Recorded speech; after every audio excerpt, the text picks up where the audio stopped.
On May 15th, 2024, I'm now going to call the Hollis Brookline Cooperative School Board meeting to order. I'm Holly Durla Babcock. I'm just going to ask that people, starting with Mr. West, go around and introduce themselves in the mic so that people in the public people watching from home might know who we are.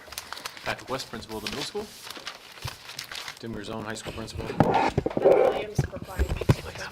I introduced myself, go ahead. Andy Corey, Superintendent. Gina Bergsog, Assistant Superintendent. Hi, Lauren DeGennaro, Director of Student Services. Krista Whalen, Hollis Brookline School Board. Cindy Van Conant, Hollis Brookline School Board. Tom Solon, Hollis Brookline School Board. There we go. Kate Stoll will not be joining us tonight. She's our vice chair, and Rob Mann will be attending, but he is running a little bit late. So our first order of business is to go into non-public. So I need a motion that the board by roll call go into non-public session pursuant to RSA 91-A:3, Section 2A, the dismissal, promotion, or compensation of any public employee, and C, to discuss a matter which if discussed in public would likely affect adversely the reputation of a person other than a member of the body or agency itself. So moved. Moved by Beth. Second. Second by Krista. So all in favor, roll call, starting with Tom. Tom, aye. Cindy, I. Krista, aye. Holly, aye. Beth, aye. So that is 5-0. That motion carries, and we are going into non-public at 6:02. According to the agenda,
Not here yet, and he's supposed to be Here our. he is. Oh, here's Rob. It's good timing. Wow, what an entry. Welcome. So we just came out of non-public, Oh, okay. so you're probably going to need to abstain from a vote later on tonight. All right. I mean, okay. I'm not telling you what to do, No, I mean, I'm not here. but I am. But you are our process observer tonight. Oh, okay. Yeah, I did see that. We're like, great. Sorry. So, but we're doing a just great job starting. already. Thanks. So, moving on, Rob will be serving as our process observer. It is now And passing the candy when 6:40. necessary. We have some agenda adjustments. One is that I'm going to go over the committee work. So can I do that first? Is that all right? Yep, we can do that. And then do you have an agenda adjustment as well? I have a couple. Okay, so Dawn put this as an agenda adjustment because it's not really an agenda adjustment, it's just gonna go in the notifications, so never mind, that's fine. And then, and we have to have Cindy state agreement to adhere to policy BCA, Board Member Code of Ethics. She has to do that. Is that what we're gonna do during deliberations? That was one of the. Okay, my do you have any agenda others? I just have two. One, I have the memo that we discussed at the SAU Governing Board for Don McMillan's compensation. So I'll pass that out. We'll do that during deliberations. And then the other piece is I wanted the board just to consider giving me permission to hire. And the only reason I asked for that a little early this year is, as you know, we have a couple critical positions open. And as Tim will tell you, it has been nice to kind of be able to move forward quickly. Gina has sat on a number of the interview committees to kind of expedite the process so that if we have a candidate we want, we can move quickly. And we have, I believe it's 2 science positions open that. 3 science. 3. And special. That's going to be very, very competitive to get those filled. So those would be the agenda adjustments. So 4 deliberative items, Cindy, Yep, potentially committees, Don McMillan, and the ability to hire. correct. All right, so moving on to nominations, resignations, and correspondence. I'll let you do nominations and resignations first. Yep, and then- I'll start off. I have a couple resignations. Dear Hollis Brookline School Board, I am resigning from my position as chemistry teacher. My last day of employment will be June 30th, 2024. I wish you all the best in the future, and that is from Summer Anderson. So you want me to just do we make a motion? Yep. Okay. Can you just put them down in front of me? That way I can see the name. Okay. I need a motion to accept the resignation of Summer Anderson from the position of chemistry teacher at Hollis Brookline High School with an effective date of June 30th, 2024. So moved. Moved by Cindy. Second. Seconded by Rob. All those in favor? 5-0. I didn't ask for discussion, but that's okay. Go ahead. The next one resignation is from Eric Perry. It is with a heavy heart that I announce that after 9 years of dedicated service to the Hollis Brookline community, I have decided not to sign my contract for 24-25 and will not be returning next year. I am proud of the work that I have accomplished and the legacy that I leave behind. I will cherish the memories, connections, and friendships that I have made here during my tenure at HB. I would like to thank the community for their continued support over the years and wish you all the very best. And again, that is from Eric Perry. I've got that one. So motion to accept the resignation of Eric Perry as a physics science teacher at Hollis Brookline High School with the effective date of June 30th, 2024. So moved. Moved by Cindy, second by Rob. Any discussion? A physics teacher, yes, yes. Thank you for your time here, Eric. All those in favor? 5-0. Motion carries. Next is from Lynn Olet. Please accept this letter as my formal notice of my resignation from my current position as a visual arts teacher at Hollis Brookline Middle School, effective May 6, 2024. I will fondly remember the art room at HBMS as a haven for students to not only learn about art, but also to build confidence, develop peer relationships, and grow into caring individuals. The experiences, knowledge, and friendships I have gained over the last 14 years at this school are aspects that I will always value. Sincerely, Lynn Olet. Okay, I need a motion to accept the resignation of Lynn Ouellette from Hollis Brookline Middle School art teacher with an effective date of May 6th, 2024. So moved. Moved by Cindy, second by Rob. Any discussion? All those in favor? 6-0, 5-0. 5-0. Yeah, I'm sorry, 5-0. Motion carries. Next is from Bethany Beck. This letter is to inform you that I, Bethany Beck, am resigning from my position as case manager at Hollis Brookline High School, effective on the last day of the school year of 2024. I appreciate the opportunity and thank you for your time. Just to let the board know, Bethany is moving down to Hollis Upper Elementary School. Or over, Over. over to Hollis Upper. Over. Down. Down Down the the street. street. Down in grid. Yeah. Down in grade level, down the street, yes. So that's Bethany Beck. Okay, so motion to accept the resignation of Bethany Beck as a case manager at Hollis Brookline High School with the effective date of June 30th, 2024. So moved. Moved by Cindy, second by Rob. All those, any discussion? Have fun at Hughes. All those in favor? 5-0. And lastly, I Motion have carries. resignation from Jennifer Labonte. I'm giving you my notice effective the end of the 23-24 school year. I'm resigning from my position at Hollis Brookline Middle School. Social studies. Thank you.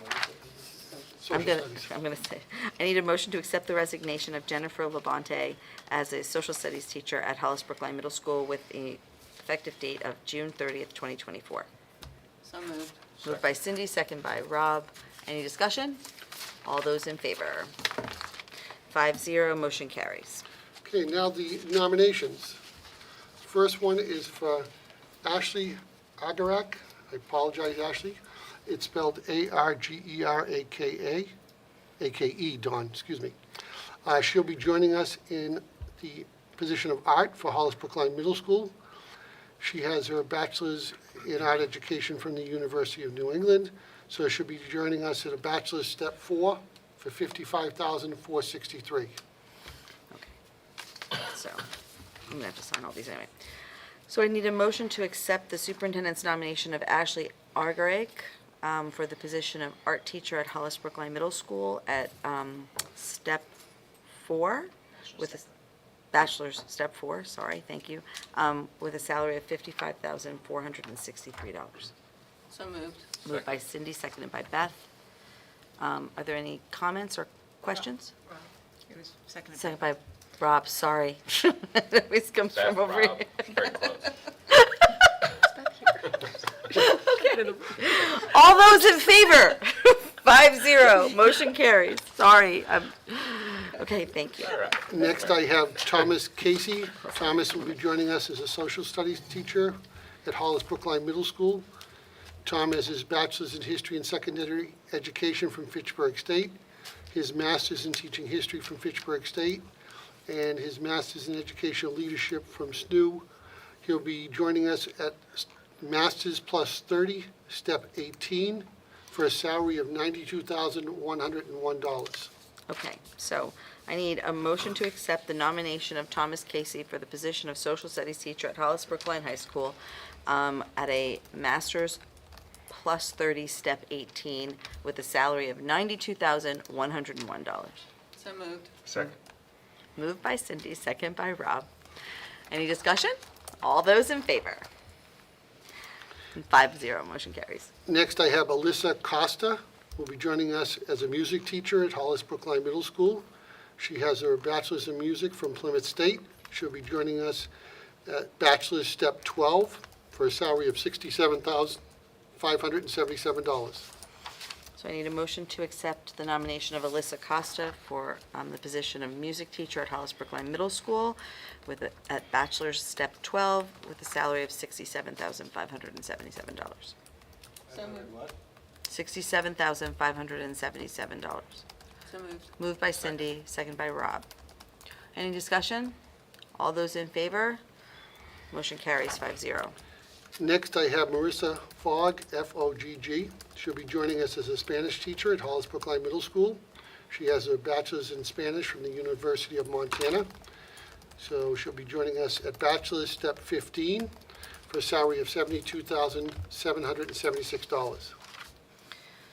Okay, so this is at the middle school too. Okay, so I need a motion to accept the nomination of Marissa Fogg for position of Spanish teacher at Hollis Brookline Middle School at bachelor's step 15 and a salary of $72,776. So moved. Moved by Cindy, second by Rob. Any discussion? All those in favor? 5-0. Motion carries. Next, I have Robert Think we're done. Pooler, who will be joining us to teach math at Hollis Brookline Middle School. He has a bachelor's in psychology from St. Michael's College and a master's in elementary ed from UNH. He'll be joining us at master's step 18 for a salary of $86,152. And if you recognize the name, it's because Bob is moving over from Hughes. So I need a motion to accept the nomination, accept the superintendent's nomination of Robert Pooler for the position of math teacher at Hollis Brookline Middle School at this step, master's plus step 18, salary $86,152. So moved. Moved by Cindy, second by Rob. Any discussion? All those in favor? 5-0. Next, I have Caroline Carteret, Cadorette, will be joining us as an English teacher at Hollis Brookline High School. She has her bachelor's in English from UNH and her master's in secondary education, also from UNH. She'll be joining us as master's step 9 for a salary of $68,985. What position is she? I'm sorry. English. So I need a motion to accept the superintendent's nomination of Carolyn Cadorette as an English teacher at Hollis Brookline High School at master's, step 9, and a salary of $68,985. So moved. Moved by Cindy, seconded by Rob. All those in any discussion? All those in favor? 5-0, motion carries. Next, I have Sarah Kloss, Clauss. She'll be joining us as a reading teacher at Hollis Brookline High School.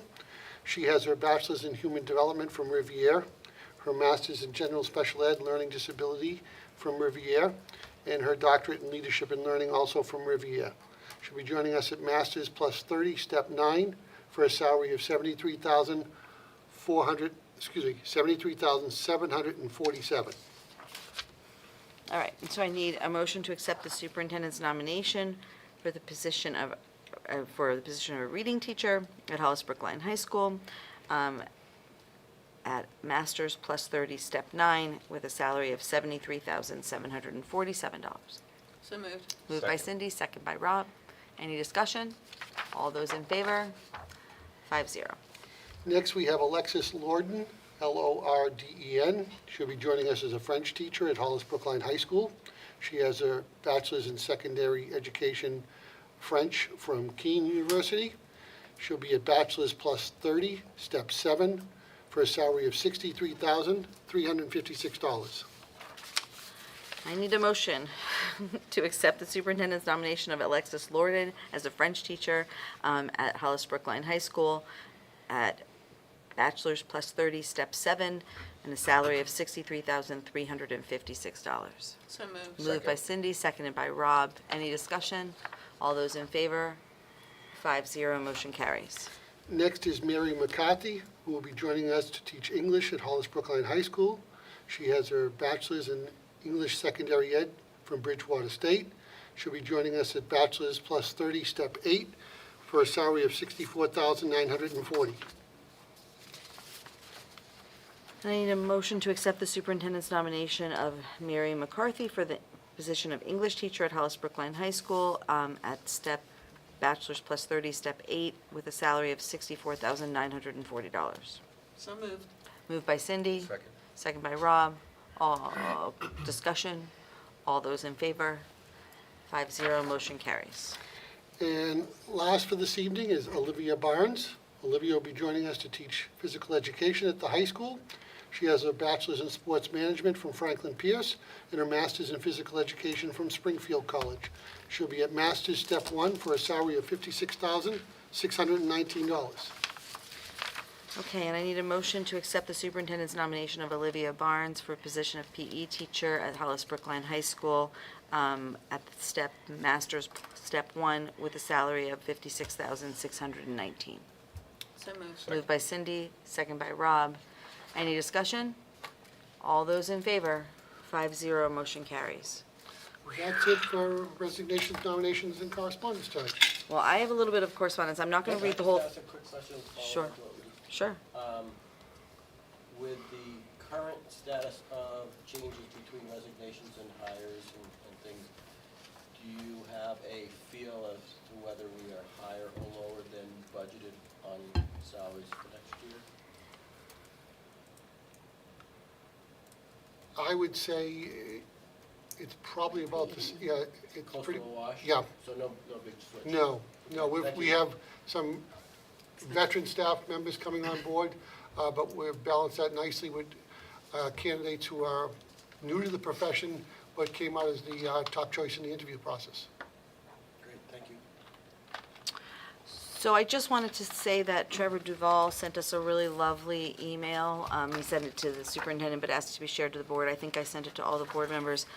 Tim has pretty much summarized the trip that the We the People kids went on, and that's what Trevor did. So I'm not going to read the whole email, but it was a lovely email, kind of laying out what the kids did on the We the People trip, which Tim summarized in his principal's report. So if the public wants to read that, they can see that. But it was a lovely. Is the letter publishable in the sense that the public can have access to it? I don't know. I mean, I can read it if you feel like you. It's not so much getting it, but I think this is the kind of good news that. So I'll read it. How about I read it, and that way it can go in the minutes. Because once I read it, then I can send it to Dawn, and she can put it in the minutes. Okay.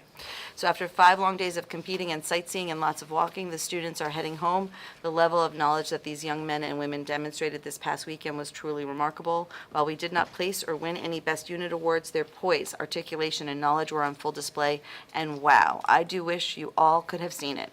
These are not just my words, but words from parents, alumni, and other guests that got to witness them compete.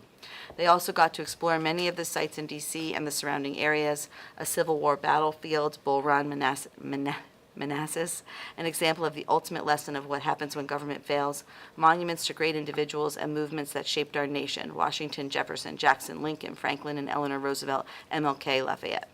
Memorials to events great and tragic that shaped our national identity and remind us of the importance of good governance and the character of its people. Arlington National Cemetery, Marine Corps, Iwo Jima Memorial, which I've said wrong, World War II, World War I, Korea, and Vietnam. Memorials to the things we should never, ever forget, the Holocaust Museum, Pentagon 9/11 Memorial. Places that preserved our history for future generations to see and discover, U.S. Botanical Gardens, Library of Congress, the National Archives. After all, a government class can't go to D.C. without seeing the Declaration of Independence, the Constitution, or the Bill of Rights, right? And finally, to the seats of the 3 branches themselves, from being outside of the Supreme Court as they hear arguments on a case that can impact the next several years, way too crowded to get in, unfortunately, to the halls of Congress, watching members of the House debate legislation and just what the rules of Congress are, and seeing well-known senators conferring on the floor of the Senate, to finally touring the West Wing and peering into the Oval Office itself. With all of this going on, many of these students also attempted to make time to study for other exams, do homework, and continue to do the things that make them such successful students. I feel truly lucky to have gotten to spend this time with such a great group. Trevor Duvall. So, I was- Thank you for sharing that with us. yeah, no, thank you, Tim. So I will forward the email on to Dawn so that she can put it in the minutes, so that if folks want to read it from home, they'll be able to see it from the minutes. Thank you. That way it's there. And then finally, just in terms of us, I do have committee work that I wanted to assign to us. Tom, you pointed out that we don't need to approve it, so I thought I would just do it during correspondence. Is that okay, or should I wait and do it during deliberations? It's interesting, Don included something in the Outline that it should be outline that deliberated. says that we have a policy that says that they do get All right, nominated and subject to board approval. so we'll do it during deliberations then. I trust Okay. Don better than my memory. I trust Dawn too, so that's great. So that's it, that's all and one other thing, sorry. Our scheduled meeting date for June is on the same day as, well, it's not I think we were scheduled for June 12th, but Gina texted me and said, are we June 12th or June 19th? June 19th is the third Wednesday, so I thought we were June 19th, but then I saw on another calendar we were June 12th. What does the board have? What are you planning?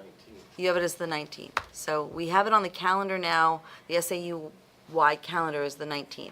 If it's on the 19th, it means that we won't have both of our superintendent, assistant superintendent. We will just have one of them, but that's fine, because Brookline is also on the 19th. So, but I didn't know what you guys had scheduled, so I wanted to be sure that we were all okay with the 19th. I have the 19th down, but Okay? Is everybody good with the 19th? Gentlemen? You have the 19th? The 19th? Okay. So we're going with the 19th. Okay. I'm all done with all my business. Now I have to move on. Approval of minutes. Okay. I'm just like, woo. All right. So we have to approve the minutes from April 10th. So I have one amendment, page 12, line 33, insert is following it. So I need a motion to accept as amended the regular public minutes. Moved by Tom, Second. second by Rob. Any questions or comments? Okay, all those in favor? That would be 5, I wasn't here, so. right. I'm So, abstaining. I gotcha. Okay. 5, any noes? Any abstentions? 1. So it's 5-0-1, motion carries. And then I have non-public minutes. There's no amendments, so I just need a motion to accept as written. Moved by Tom, and I need a second. Second by Beth. So I need, any comments? All those in favor? I've got 5. Any opposed? Any abstentions? And 1. So 5-0-1, motion carries. And then I have minutes from the public hearing. Oh, do we have a public hearing that day? In theory, We did? Okay. we have no public. So we have a motion to accept as written the minutes from the public hearing. I need a motion to accept as written the minutes from the public moved. hearing. Moved by Krista, second by Rob. All those in favor? 5. Any abstentions? Cindy? 0. 5-0-1, motion carries. Okay. Moving on to public input. At this point, I will open the floor for public input. Residents who would like to speak are asked to state their name and address for the record. We ask that you focus public input on items on the agenda. This is not a period that's intended to be for back and forth, but rather an opportunity for the board to hear from residents before acting on agenda items. We will open the floor for public input, and then we will keep the floor open for a half an hour. If someone were to come in during that half an hour, we may ask them to speak at a later time, but once the floor is closed, then they won't be able to speak.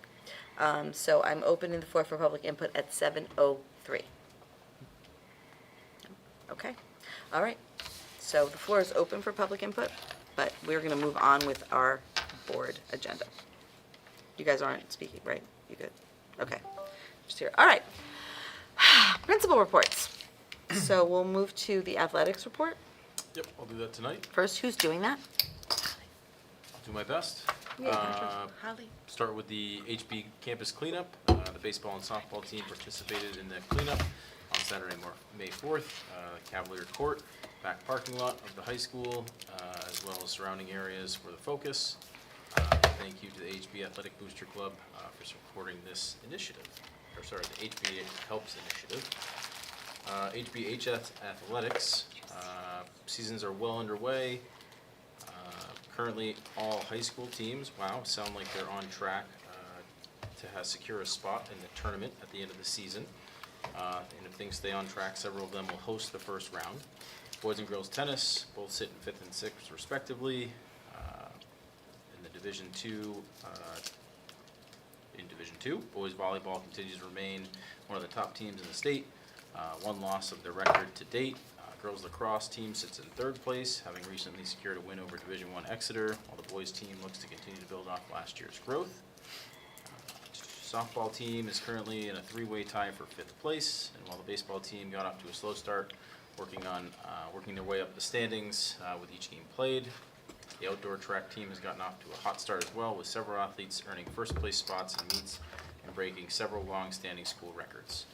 Our unified track team had a great first meet in Nashua South and looks forward to hosting their own meet on Tuesday, May 14th, which was yesterday, and it sounds like it was a great event. Great. Middle school update.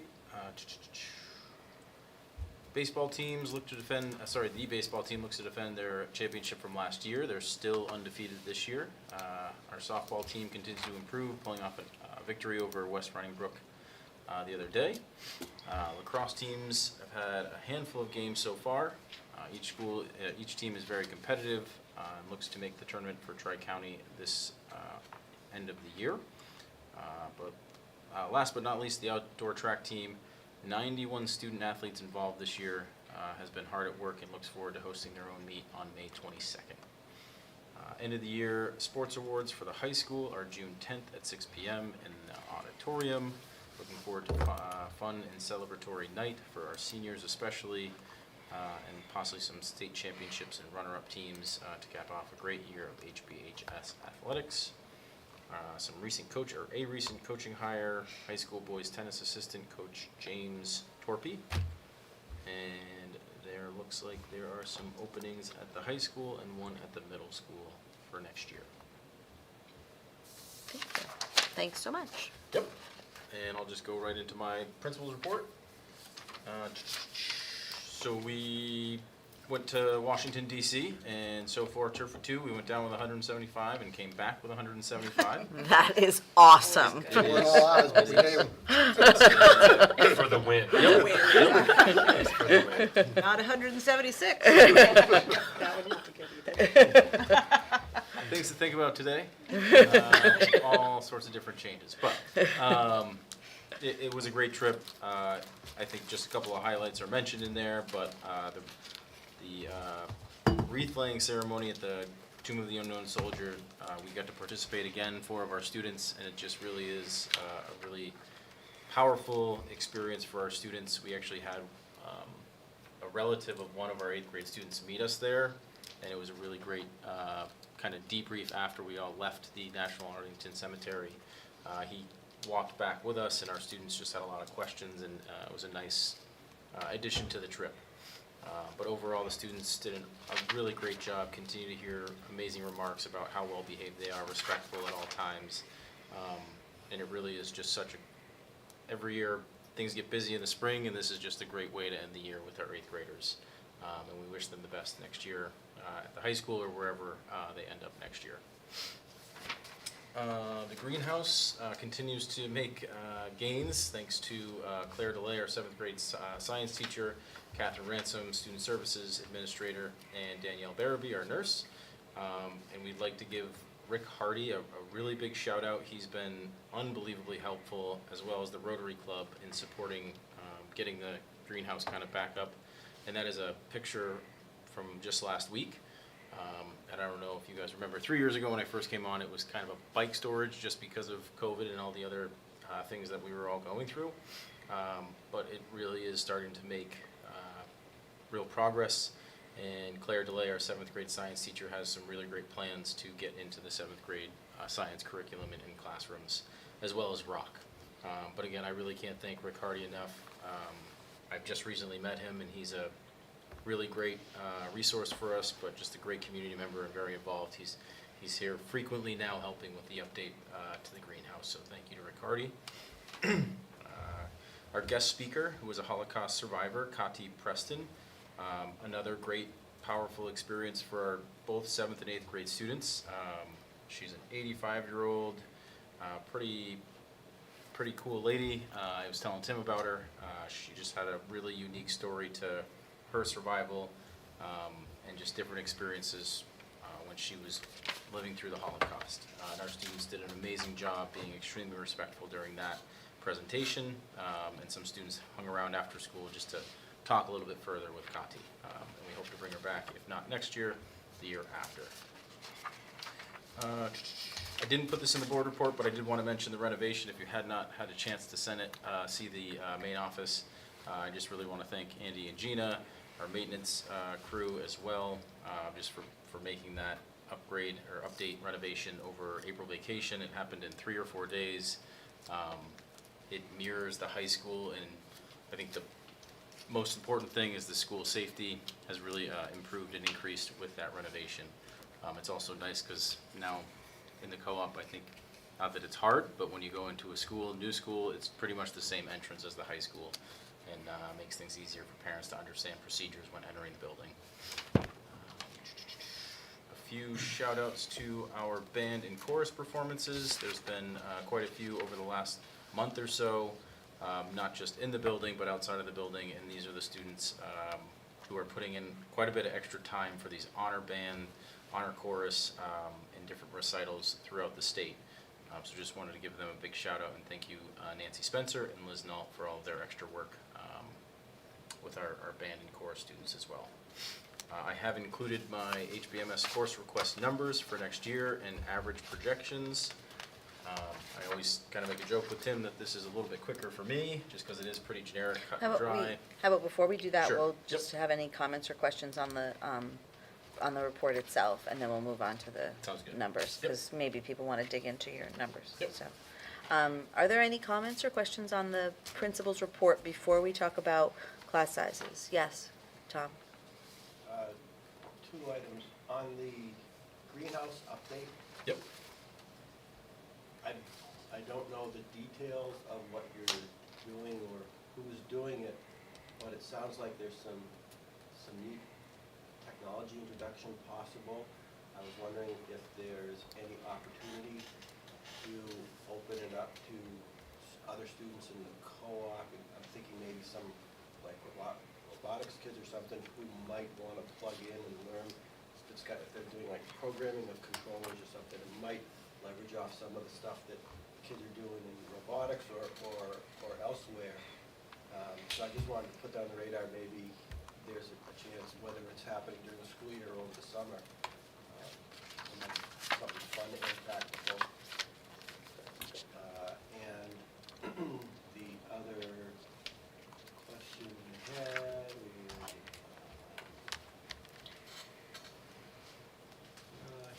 I think that's pretty much it. I have a question. So the guest speaker, have you been having guest speakers regularly? I mean, this is great. I just didn't know. We had one in the fall, Okay. the gentleman who was the boxer. Okay. Kindness Through Boxing. We've had this guest speaker.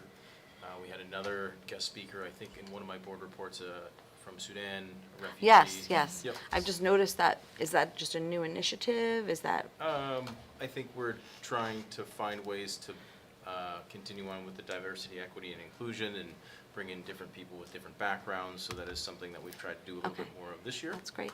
That's awesome. Thank That's you. lovely. And then I wanted to take a moment to just, I'm not going to say all these kids' names, but to, I hope if there's anybody out there in the public that they'll take a minute to look at how many kids are on this list in terms of getting honors, in terms of the band and chorus performances. And congratulations to all of them. That's great. That reminded me what the second thing was. I know at a previous meeting, we had some conversations about band and the numbers and stuff. It sounds like we've got some tremendous performers here at the middle school. Has there been an opportunity for them to get introduced, any that are eighth grade, get introduced to the high school prematurely? Yeah, so Mr. Rogers has come down here the last couple of years with his students, perform, and also had an opportunity to Q&A with his classes down here in an effort to, Recruit? yeah, I can use that word, yeah. I'm even, maybe, I don't know if there's any chance for any of them to go up to the high So school. they do the summer band camp before school starts in August every year. Do So they that's a get I should say K-12, that's a elementary, middle, and high school initiative that they started a couple years back in the same effort. So they get to play with the high school kids? Yep. We actually, at our concerts, we do usually have students that come down to support for a number of different reasons. No, I'm thinking going the other way. I know you are, but it is Yeah. still an opportunity that they Yeah. come down and still somewhat Yeah. recruit, but build that connection with Yeah. incoming students to the high school. No, it's cool. It's great to see so many kids involved at such a high level. That's great. So I think the way I want to structure this tonight is to do Grace's report, Tim's Tim's principal's report, and then we'll talk about class sizes. Does that make sense? I And did forget to mention, just during the DC week, we did have day trips for students that weren't able to attend, and those were also great trips for our students. The last day, they got to go to Parker's Maple Barn in the morning, and then went to another monument or memorial that day. So just wanted to throw that. They all came back? They all came back, yeah. So, and I just wanted to extend my thank you to the chaperones of all those endeavors, because I have chaperoned a bunch of students for 27 days, 24 hours, and slept on the floor of a high school. And yeah, so I get it. It's really a lot of work, so I really appreciate it. Thank you. So Grace, first of all, congratulations to you. I hear you're headed to South Carolina. Yes, So good for you. Charleston. College Charleston, good for you. Thank you. And I wanted to take a minute to thank you for your efforts this year, coming and attending all of our meetings and giving us great reports. We really appreciate it. I assume you're not going to be here at our June 19th meeting because you'll be at graduation on the 8th. I hope to see you there. So so congratulations and thank you for your time and service, and we would love to hear your final report. And then you are welcome to stay for our long meeting or go home and, I don't know, maybe relax before graduation. So go ahead. All right, so I guess jumping right into it. First off, we have been working a lot on, or not a lot, this past week, working on Teacher Appreciation Week stuff. So each grade was assigned a day to do just something mini to show teachers our appreciation from student council. So freshmen did tissues with notes, sophomores did baked goods, juniors did, I think, ice cream, and seniors, we did sticky notes on all of the doors in the building just saying, like, thanks for everything you do, and then starbursts. So that was that. Then after seniors have been extremely busy, we just had our prom, which went very well. It was very exciting. Everyone stayed almost the entire time. No which was, way. Wow. Yeah, That's most people amazing. left around 9:30 and ended at 10. So it was honestly, I mean, it was very, very fun. So it all went well. That's great. And then also just wanted to give a quick shout out to parents for organizing our senior barbecue. That was a really nice surprise. We had 2 food trucks come to the high school during, I think, 4th period a couple weeks ago, and all students just got to have either tacos or burgers or mac and cheese, whatever. So that was very fun, and there was yard games too. Next, seniors have also been busy planning senior trips. So that we're going to Brownstone this year, which is a adventure park in Connecticut. So it's like kayaking, zip lining, paddle boarding, like a whole bunch of different stuff that you can do. There's really activities for everyone, so we're very excited about that, and just planning our senior week and everything.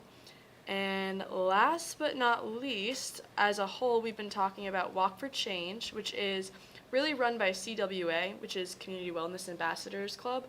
But Student Council has a small part in it. We're going to be organizing the yard games. It's essentially kind of like a field day, but for mental health awareness.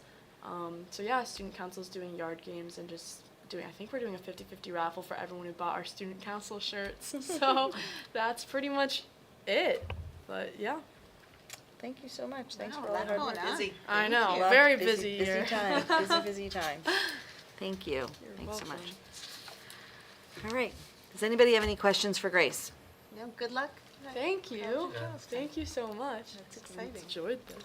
All right. I am actually gonna go, but Thanks. Yeah. Take care. You don't want to stay, Gracie. No? I totally would. I actually do still have homework to do. though, so- I was hoping you didn't, but okay. Me too. And good answer. All right, Tim. All right, You're up, so, just the principal report, and then we'll go back to Patrick's class sizes, then we'll do your class sizes last. Awesome. All right, so first I wanted to highlight just one of the many extracurricular clubs that we offer, and this really cool project that Mr. McFarland ran through our Latin Club. He ran this Roman coin restoration project with an individual student called Callet. They were able to uncover not only the era it came from, the Roman emperor who was in power at the time, and they actually found the mint where it was first minted in the year about 330, which That's is amazing. totally incredible. That was really work. cool. And obviously this is really incredible, really cool experience for the everybody that was involved, the club members, the student in particular, and the advisor. But just one of the many examples, learning experiences our students engage in through the rich co-curricular offerings we have. So I just wanted to mention that. Our advisory update, I know it was a separate item, but I do have an update in my board report. So I think it's a separate, I asked to put it on the agenda. I just think if, as a board, we need to kind of talk a little bit about if you're going to make any structural changes to the day and the schedule. I think we might need a board approval on that, I think. So we need to talk about that a little bit. Okay. I think we need to talk about that, so. Yeah, I also think if there's some actual curriculum. But we'll talk about it later. Supposedly, the school board's supposed to approve curriculum changes. Right, so just kind of, Minor that's details. why it's there. Okay. But you can go through this now, it's fine. All right, so the advisory, Instructional Practice Advisory Committee continues to meet and develop structure and content of our advisory program slated for implementation in the fall. Just kind of a current status update. Continue to update our staff, gain feedback from them throughout the process. We've also added some students to our committee to ensure we're thorough in program development. We have professional development days scheduled now. We are working with the Parker Charter School, and we have a full day visit to Parker at the end of this month. Then we have a team from Parker coming for a full half PD day in June with our full staff. Obviously, our staff in August will look different with new hires, and we'll also gain the feedback from our staff in June for an August professional development day going into the school year. And then the goal will be also to have monthly coaching, so that advisory leadership team that was identified in the MOU. That advisory leadership team will have monthly coaching sessions with members from the Parker Charter School, guiding the work for the school for the year. So just an update where that work lies right now. You had already gone through the We the People DC trip, so I won't get into details on that, but I wanted to thank Mr. Duval and his hard work, not only on the trip, but also throughout the year in preparing the students for our state competition, and then obviously them advancing to Washington was really exciting. Super proud of the work that those guys are doing. Wanted to congratulate junior Bailey Dunn, who was selected to represent New Hampshire at the 2024 Al Newharth Free Spirit and Journalism Conference in DC, and she'll attend that in June. Bailey was awarded a $1,000 scholarship for her winning the journalism competition for New Hampshire, so very, very excited and happy for Bailey, who is one of our student journalists in our journalism class. Lastly, I wanted to bring your attention to the social studies international trip proposal. So if you recall, we had a trip proposal earlier this school year for spring 2025 for Spain. Our goal will be to have another international trip the following school year. This one being put on by our social studies department, specifically for students in world studies and AP World. So students who have completed their U.S. history course and advancing on to their world history studies. So if I can get into details, the plan would be to travel to Ireland, Scotland, and England in the spring, so April vacation of 2026. And we have our two lead chaperones in attendance tonight. If there are questions specific to the trip that either I can't answer or if we wanted to discuss the trip in more detail. Okay, does anybody have any questions for Tim regarding the, well, first of all, regarding the principal's report? I think the coin story is really cool. I hope if you're listening out there, you should take a minute to read his story in the principal's report. And I'd like to obviously thank Mr. Duval, but finally congratulate Bailey Dunn, because that's pretty incredible. And there's a whole bunch of dates, because the end of the year is Upcoming just dates. not busy at all. Yeah, right. It's just nothing happens between now and June 19th and 20th, nothing, so that's great, thank you. but does anyone have any questions on the principal's report? Okay, does anyone have any questions on the trip to the British Isles, Ireland and London? And Looks fabulous. looks pretty cool to me. But Tom, you have some questions. What is the process for deciding on destinations? Generally speaking, for the school or for the individual In trips? general, for these trips, the foreign language ones sometimes do it, the social studies. I'm just curious how they arrive at where to. Yeah, I mean, I think it might be specific to, so world language, they're, obviously it's I'm cultural. just wondering, is it tied to, does the curriculum change and therefore the connections change, or is it just something that has some level of overlap? I think there's definitely overlap. I don't think the curriculum is changing to adjust to the destinations necessarily, but at the same I time. don't know if it goes the other way, whether the curriculum changes, like, does the world studies or whatever it is have a different, like, theme from year to year, or is it pretty much the same year to year? I think pretty much same year to year, I would offer. On a more specific note, I'm seeing that the cost of these trips is increasing a lot. Is there any mechanism, this is sort of perhaps more to the board, to create some sort of a scholarship fund if we're going to be continuing these trends so that we can make sure that financial wherewithal doesn't become a limiting factor for qualified students to attend? Is there a mechanism, whether it's getting HBLA involved or some other organization to help us with it, but these are amazing trips, amazing opportunities. But $4,000 to $5,000 and sometimes even more can just be an absolute no-go for some kids. I would say that the same mechanism exists for DC, where we can put it out there and make it available to the public generically as we have, but also putting it out there in newsletters so individual parents can be identified of a specific need, meaning this trip as opposed to just you want to donate in general. But I just want to go back and clarify the curriculum piece. So we're looking at AP US History. There's a connection there, and then all world history students. So that's who it's open to? It's open to, okay. Yeah. Just sort of think about, and just a curiosity, do the adults have to pay their own way, or are they subsidized out of the cost of the trip? Typically, the chaperones are covered within the cost of the trip. All the full amount? Yes. Are these paid days as well?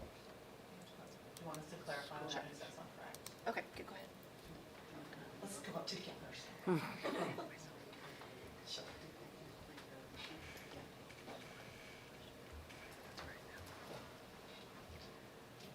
So regarding the cost, yeah, it is, it's, I think, because we're waiting, and we initially wanted to go next spring, but with another trip going out, we thought it best to wait until 2026. That's why it's up a little bit more. And EF, they sent us a whole plethora of information about fundraising that the kids can do, that this is something new that they've introduced since we went last with them. So there are fundraising mechanisms that they can do, and EF helps them to set those up. And then what were we clarifying on? Tom asked about adults. Yeah. So the group, so EF, for every 6 kids, a chaperone goes for free. That's covered by EF, not through the kids. But we also have sometimes parents who will want to come, and they'll pay their own way. Right. They won't be chaperones, they'll pay. So they have a student rate and then an adult rate. Tom, you had asked the dates too. The proposed dates are April vacation with the potential to leave on that Friday, right? It says there's potentially 2 days that it might overlap with school. I was just curious, and it was more of the thing, I wasn't sure if it's considered work or how. Oftentimes when we have a field trip, if they go to Boston for a field trip, it's a school-related absence, so we pay that, yeah. So they don't have to take vacation. to That's go. correct. Yeah, thank We'd you. like to invite Lauren to come back with us. Yes, I know, we're on the left one. Thank you, thank you, thank you. Thank you. Thanks, guys. Thanks. Oh, maybe just one more thing, that this is a trip that was approved by the board for the spring of 2020. I couldn't hear, somebody had said that. So it was previously approved and then COVID Right. sidelined us. Yeah. So, yeah, I don't have a motion, but I guess we should probably just, for safety's sake, approve it again. Even though technically, we approved a trip to London/England. It is in Um, deliberations, isn't it? But it's not in deliberation, so we can either do it under deliberations, which would mean an agenda adjustment, or we can do it right now. A lot of times, we do these right during principal's report. So, Say do it right now. okay, so can I have a motion to approve the trip to Dublin, Edinburgh, and London for April vacation 2026? So moved. Moved by Cindy, second by Rob. Is there any further discussion? Just when we get a little closer to it, and we get a confirmation that it was as originally proposed. Okay. All those in favor? Confirmation, you want it as a, what do you mean, like, that it, Just come, Do it a year. in a year before you'd we like, ever do it, can we come back and say, is it still the same trip? right, okay. All those in favor? 5-0, so motion carries. So that's, Sometimes travel places go out of business. that's true. Lots of things can happen. COVID, obviously, not again, but please God, don't. Great, thank you. Thanks, guys. Thank you for the presentation on that. Seems like it'll be really fun, so that's awesome. All right, moving on. Tim, are we still on your principal's report? Where are we? I am through my principal report, and I think, And you're done with we're gonna do the- foreign travel. You only have the one trip, right? That's it right now, right? That's correct, yeah. Okay. So my plan is, we have Spain next year. This Did would we be the approve following- Spain already? Yep, we already went to that, yeah. You guys keep track of everything. I can't remember So a that'll be thing. the first international trip since COVID, Thank so I you. wanted to do that Okay. one. Okay. That's our one next year, and then. Okay, and then that one will be This in one the year. 2026. Yep. So, yeah, so we are way out. It's 2 years from, okay. Okay, great, fantastic. Okay, so Patrick, back to your, I know we're bouncing around, but it just felt like it was easier to talk about course requests and average projections kind of all at the same time, and I didn't want Gracie to have to sit through all that. So, Sounds good. So Patrick, go ahead, course projections. Give us your summary. Again, I think I was starting to make a little bit of a joke that this is a little bit easier of a process. Sounds like a lot bit easier of a process than the high school, as ours is pretty cut and dry. We receive the requests, which you see under the requests column, and then once we have those finalized numbers, we try and keep our average class size projections, obviously, per policy, under 25.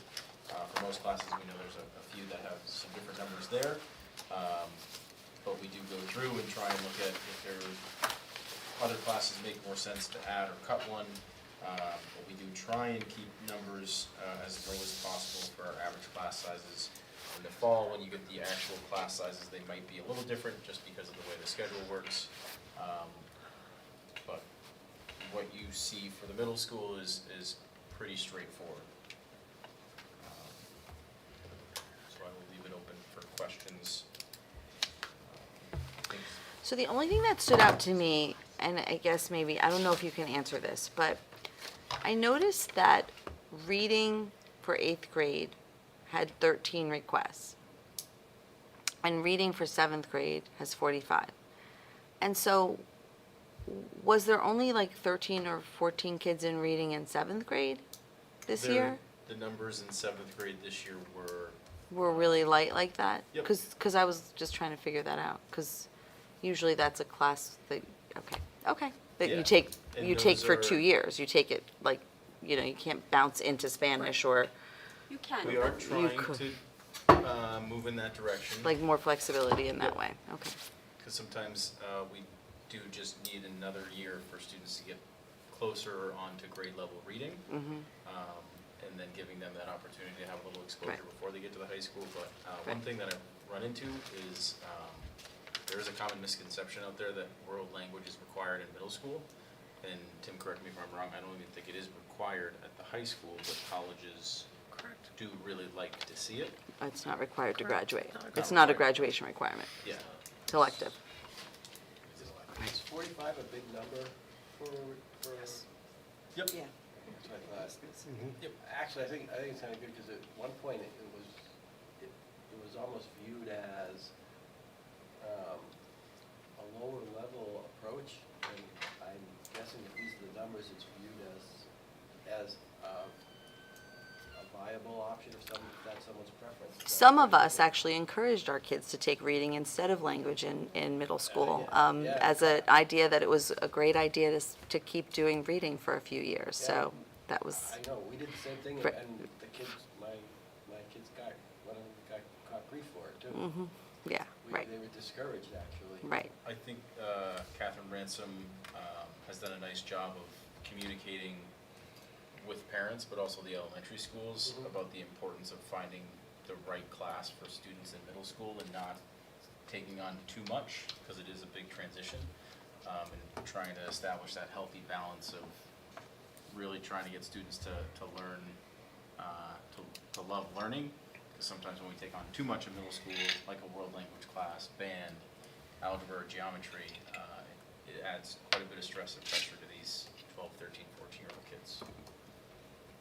Okay, Do you have more? I'm all done. Geometry 8, 15, what's the current methodology for choosing and qualifying to take geometry as an 8th grade student? Does it require a recommendation or qualification or something? It starts, So it starts early on in our elementaries. So it begins in a couple weeks with the accelerated grade 6 placement exam that students can opt in to take. So if they are successful there, then they take accelerated grade 6 math, which is 6 and 7 combined. If you successfully complete that, you can be recommended for algebra in grade 7. There are some students take an alternate path, but if you are successful in grade 7 algebra, then you are then recommended for geometry in 8th grade. Some students take 7th grade algebra and then decide they need a stronger foundation, and so take algebra again in 8th grade.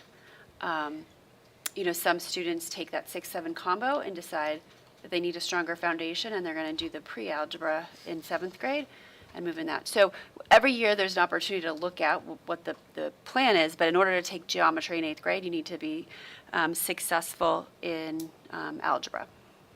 Why? Because after geometry, it's Excel Algebra 2, and so if you weren't successful in algebra, then you can't be I'm successful. just wondering why they couldn't go a standard algebra route with starting algebra in high school. You can. They take geometry earlier because it's a different, my impression is it's a different skill set kind of. It is, however, the way we teach geometry in SAU 41 is quite different from most schools, because traditionally it's algebra 1, geometry, algebra 2, and you lose all those algebraic skills. So our geometry is very much dependent on a solid foundation in algebra, as it's continuously intertwined. And that's intentional, so they don't lose those skills. And the 15 draws from both teams, I'm assuming. Is that a small number, a relatively small number? It is smaller than, it ranges. 24 is usually our max. I think 25 was our largest You don't size. want 2 sections or whatever?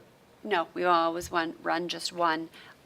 Usually it's around 20, but it's really based on, the cohort and who's in there. And are we seeing that it's, we're getting the same results as taking algebra in high school as far as? So the program itself, I think my first year here, and it was probably the largest group, I think it was that 25 group.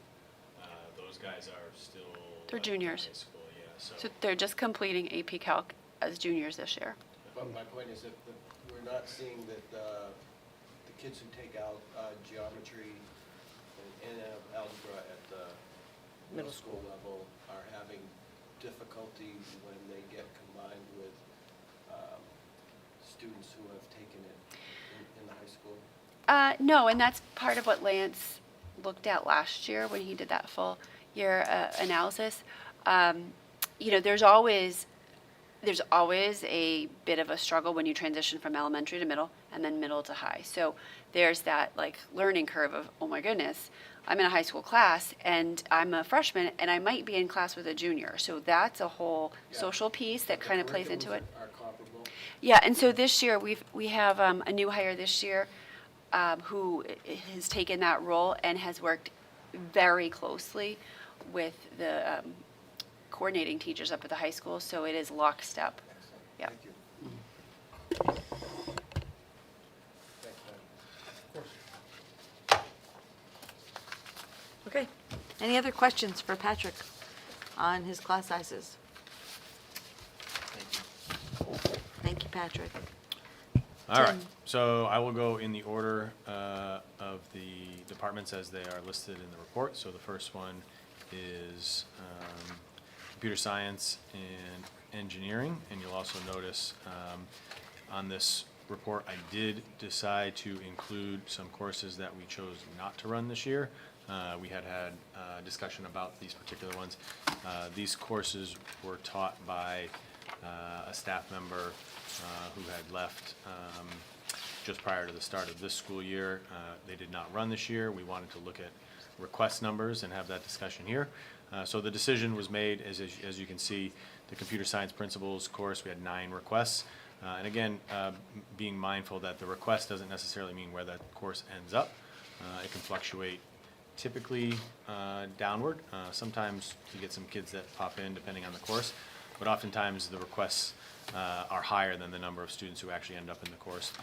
So with those numbers being, for starters, in the single digits, computer science principles, we did not feel the need to advertise, recruit, and hire someone to teach some of these lower enrollment, lower request courses. Video game design had 9 requests.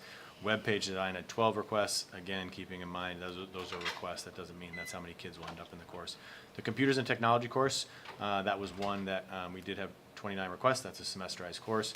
So you're talking, maybe 15 and 14 students per semester in a perfect world, and one singular course did not make sense for us. The personal finance courses that were also taught by that individual to kind of supplement the computer science classes. We were able to find an individual in a different department this year because we had reduced some courses in that particular department. We had fewer requests and someone eager, willing, and able to pick up that personal finance class. And I'll talk about that in a little bit when we get to that department. AP Computer Science was taught by Mr. Photo this year. The plan will be for him to pick it up again next year. And the requests remain healthy in that course as well. I did want to point out one error here. Engineering Technologies in the spring, that shows 31 requests. That number in the class size will be based on the number of devices available, and it's not 31. I want to say it's actually 21 devices available for that particular course. So, but outside of that, that wraps up the engineering and computer science department. Moving on to English, a couple things I just wanted to highlight. We've got the business and professional writing. Looks like about 6 classes down. That's that new course we had talked about last year, incorporating. And we had about 49 requests, and we're going to be running 2 sections per semester of that course. Dual enrollment, college composition. That's our running start course. The name just changed. It's the same course. That's our sophomore writing kind of option that students will choose to take and receive college credit for. As sophomores? Yeah. Wow. Yep. So we It's have. been around a long time. Yeah. I didn't realize it was sophomores. Yeah, so that required It's writing writing. course that we offer for sophomores, we have some students opt to take it in this format. I had mentioned the personal finance course earlier. That was going to be taught by a member of our English department. We had an opportunity within the department because of the number of sections we were offering, the enrollments, where we did have a window where someone could. And we were fortunate enough that we had a member of the English department who was willing, able, and eager to step up to pick that up. So that personal finance, the two sections, one each semester, will be taught by somebody in English. The food and family consumer science numbers there, those remain healthy. Foods and Nutrition 1, one of our more popular courses, remains, as you can see, those requests are high, hard to get in there. Our math courses, not too much has changed there. You'll see the dual enrollment language change. That's the Running Start Algebra 2, the Running Start Algebra 3. That new language is just from the university system. Our numbers remain healthy, on target there, mid-teens in most cases, with some rare exceptions where, like as an example, the Essentials for Algebra, that's specifically designed to be small. The FIMAS math, those numbers are incomplete at this point in time. We will have students enrolled in that class. IMP, the individual math, same thing. Those numbers are, those courses are designed to have small enrollment numbers and really healthy teacher-to-student ratios for individual student needs. The PE section there, our numbers remain healthy in there. Unified PE enrollment numbers will remain smaller. We do have mentors that add that course in the add drop period. That's a nice opportunity for students to take on that role with our athletes. And we do have a class that ran this year as a first year class, Intro to Strength and Conditioning. That's running again next year. Those numbers look pretty healthy, 19. The wellness and fitness numbers, that's based on straight enrollment, similar to like Patrick's. There'll be 10 sections of those classes. Those are standard based on what the freshman class size is. Moving on to science. Nothing too noteworthy there. Everything pretty much status quo in science. Numbers remain on target pretty much across the board. Which brings me to our social studies. We have a couple new courses there, the anthropology class, the archaeology class. Those are both running with healthy numbers. Those are semesterized courses, each of those running in the mid-teens. And we also have the music and American history and Project Startup. Those are two new offerings this coming year as well.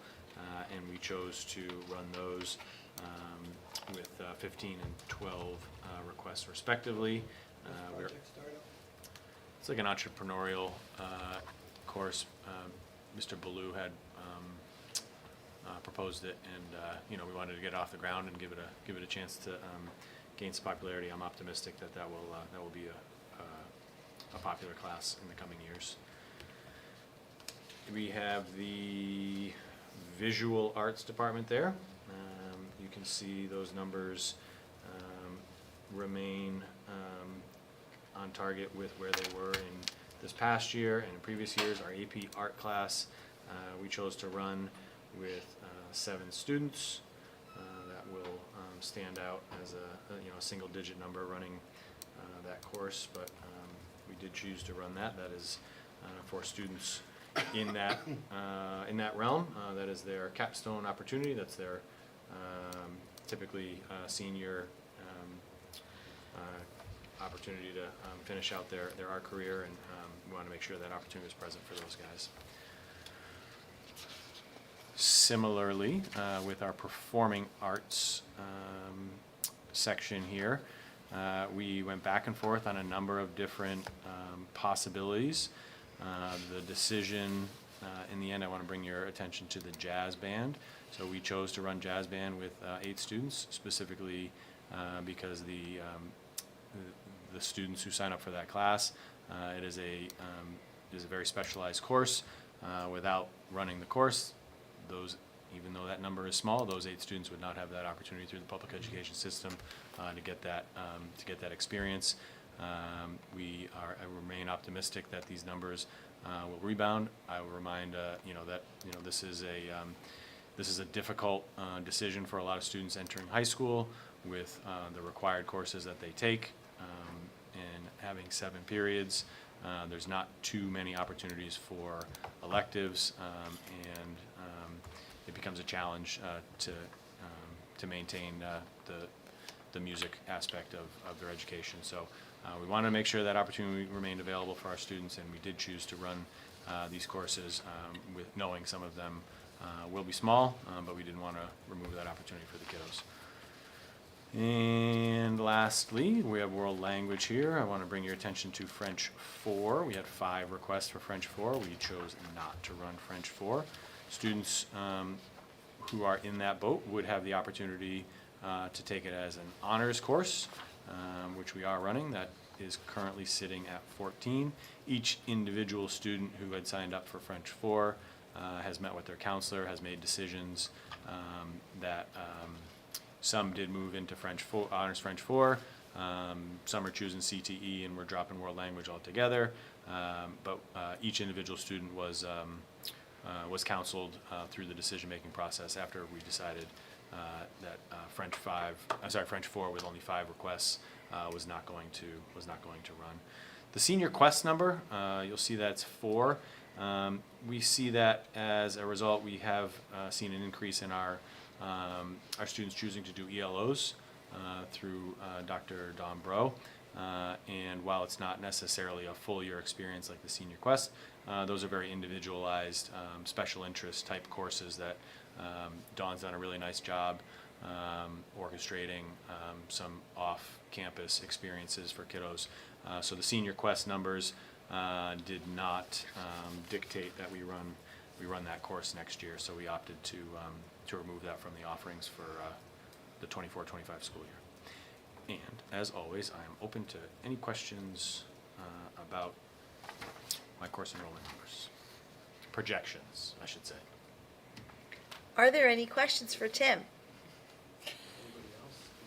Is there any questions from anyone besides Tom? I would just say a comment that Sure. I find these average class sizes reports very helpful and enlightening. It's nice to see that in general we're kind of targeting between 15 to 20. Yeah, policy. Seems to be the sweet spot. Yep, policy dictates kind of where the target is, with outliers depending on needs, whether it's AP or whether it's singleton course or specifically designed for maybe students with special needs or individualized needs. And I think the decision a couple of years ago to do the May projections and then the follow-up in the fall does paint the picture of decision-making, why we ran this, why we didn't run that, and then I think there's a little bit more transparency in where things ended up and Well, why. it clearly looks like it took a lot of time to put together, so I appreciate both reports, middle school and high school. Thank you. Great. Okay, moving on. Okay, so Oh, sorry. Tom has a question. He's got a notepad, we're in trouble. So I wouldn't interrupt during the middle of it. Okay, Tom, let's move on. Go ahead, questions. Are there prereqs for the AP Computer Science? Do you know what they are? Because the reason I'm asking is we've eliminated some of those other ones. I'm wondering if there's a defined fee or if it's just people who have interest in it. I can answer that for you if you give me a second. Okay. Personal finance, is that a state dictated curriculum or are we able to develop our own? It is required that we offer the course. The specifics of what are in that course are vague at best. Very vague, sorry, just a Anyway, comma I'm not list. looking at this for criticality, I'm just really curious. Is there someplace I can go? I'm just curious to see what the curriculum is for that. For our course? On the website. Yeah. Is it well detailed? Okay, you don't have to answer it if that's where I look, I'm curious about it. So Tom, your question about the pathway to AP Computer Science, the prerequisites are a grade of B or higher in Algebra 2 or permission of department chair. Okay, so it's only math requirement. Yep. I don't know how to find the curriculum. One thing I just don't understand is how are the algebra classes differentiated? So you've got the two, different twos, and how do people choose what they're in? All right, so, let me find math here. So you've got the standard Algebra 1, that would be your college prep algebra. You've got Algebra 1A and 1B.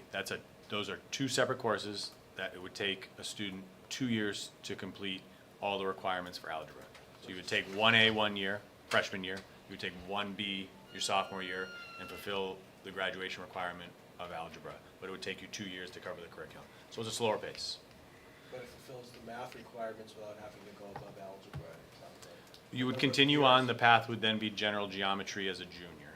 But I mean, we talked about they have to have X number of years. This would be a way to get, The math experience, yeah, Yeah. your 4 years math experience, those would all qualify as a singular math experience. do the teachers or administration or counselors have any say in who can and can't take it? I'm wondering, are you at risk of kids who are on a fast track taking something that might be viewed as a lower level, slower paced class, and therefore impacting it for students who really need the slower pace? You know what I'm saying?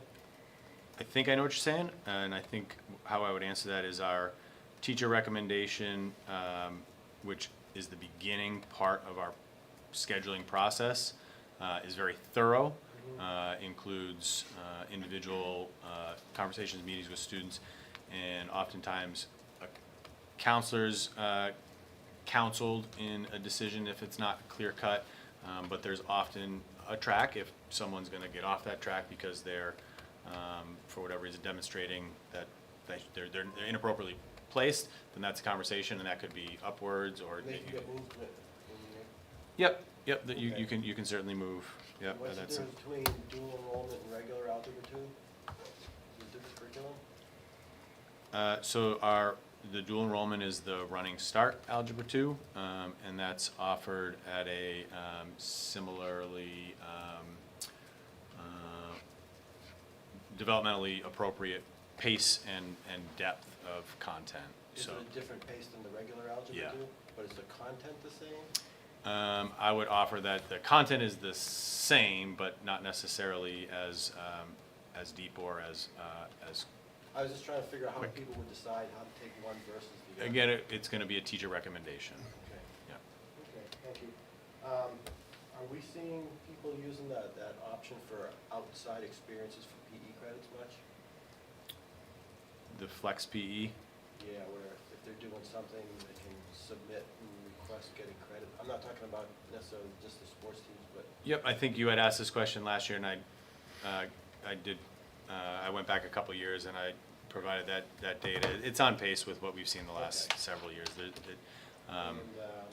Last question is, does the recently announced resignation for physics impact our ability to do any of these classes? Are we dependent on a new hire to be able to offer these classes? The schedule you see here, the science, you're talking specifically with science? Yeah, this is based on us being fully staffed. My question is, do we have to accomplish a hire, or do we already have the staff hired to teach what you have, what you're showing? We have 3 science positions that are currently vacant, 2 chemistry and 1 physics. Okay. So we And gotta this- fill- we gotta fill them. To Andy's point earlier with the permission to hire, yes, these are very competitive positions. And then the last thing is CTE. Do you have any information you can bring us next meeting or whatever on what the enrollment is for that? How many kids are doing CTE programming? And wait a minute, I'm curious what the impact is of us knocking Milford out of the mix. I will bring as updated information as I can about CTE next month. Thank you. That would be great, Tim, to have CT. I just thought of a question myself. You're not allowed. A bit. Tom took all your time.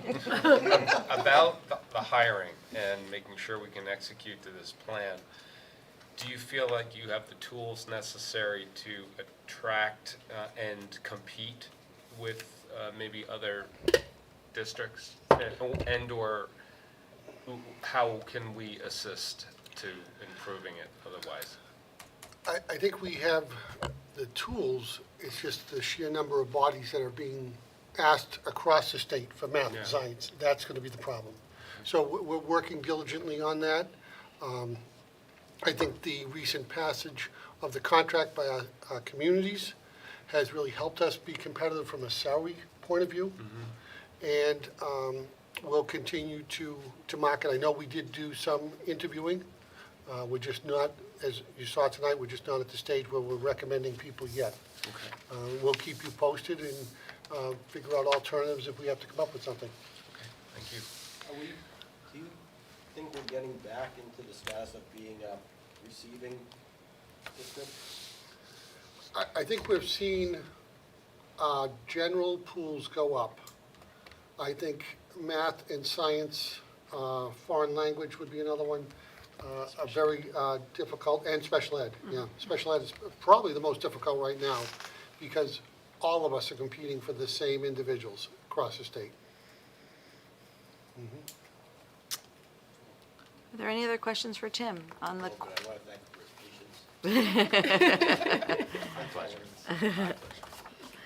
Thank you, Tim, for everything. Thank you, Patrick, for providing those numbers. I do find the October meeting, when we get to see how the requests turn into actual enrollments, is always interesting to me.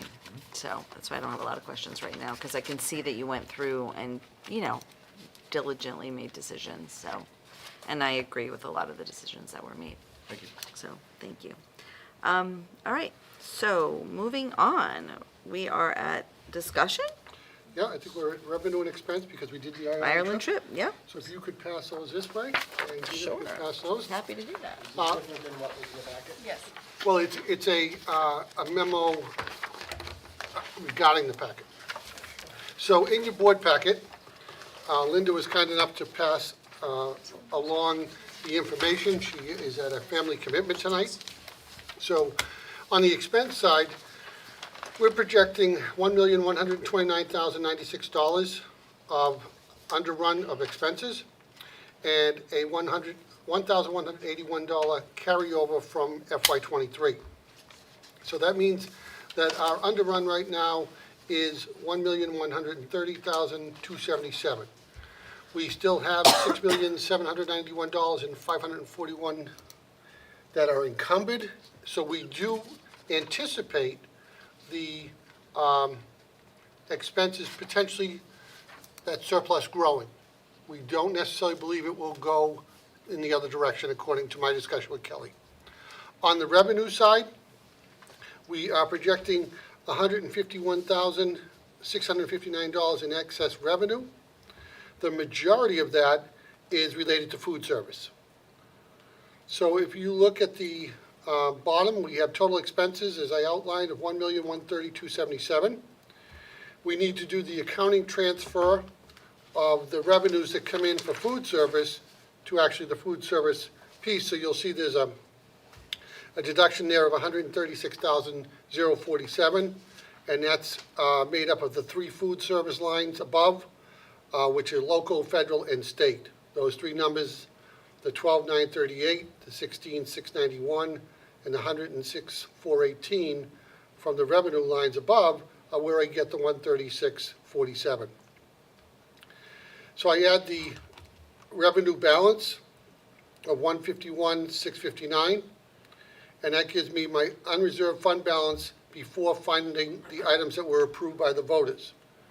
So from the $1,145,889, the voters approved $300,000 to the maintenance trust, $125,000 to the contingency fund, and historically, the last few years, we've been doing $340,000 to the retained fund balance.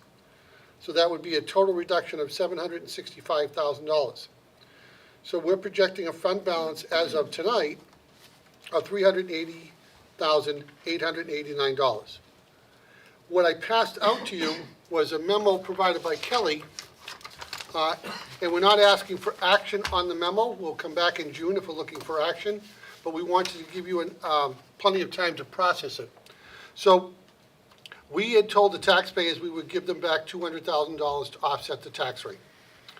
So when I take the fund balance, that leaves me with $180,880. Kelly is proposing to potentially do the items 1 through 6 on the bottom of the memo that she provided, which would be to do the cool-down rooms at the middle school, to do the propane conversion oil tank removal for $60,000, to do more interactive flat panels for $31,500, to renovate the IT office for $19,000, to do the sidewalk from the weight room to the stop sign, and to do the duct work. As you'll notice, much of that is construction-related projects, and we'd really like to get the jump on those. So those few weeks in June from our meeting to July would be a huge help to move those forward. The second purpose is to kind of clear space for 2 potential items. Number one, we are closely looking at special ed services for 2025. And because of some move-ins and some things going on, we are a little concerned of what those expenses might look like, but we'll know more by June. The second piece is by doing this, potentially with the FY24 budget, we would free up funds to be utilized for the middle school pipes that we have to do next summer. By doing that, we would reduce the cost of what would have to be budgeted for those pipes and allow us to get ahead of that. We are, as a facilities committee, which we'll talk about shortly, also looking at potentially needing a boiler. So it's just kind of trying to free up some money to make that happen, because although we don't feel the boiler will fail, we would like to really start moving in that direction with the completion of the high school boiler system this summer and the middle school next summer.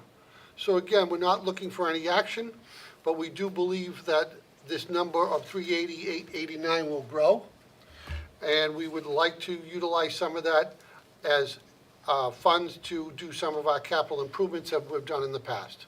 And I'm happy to take any questions either about the revenue or expense report or Kelly's memo.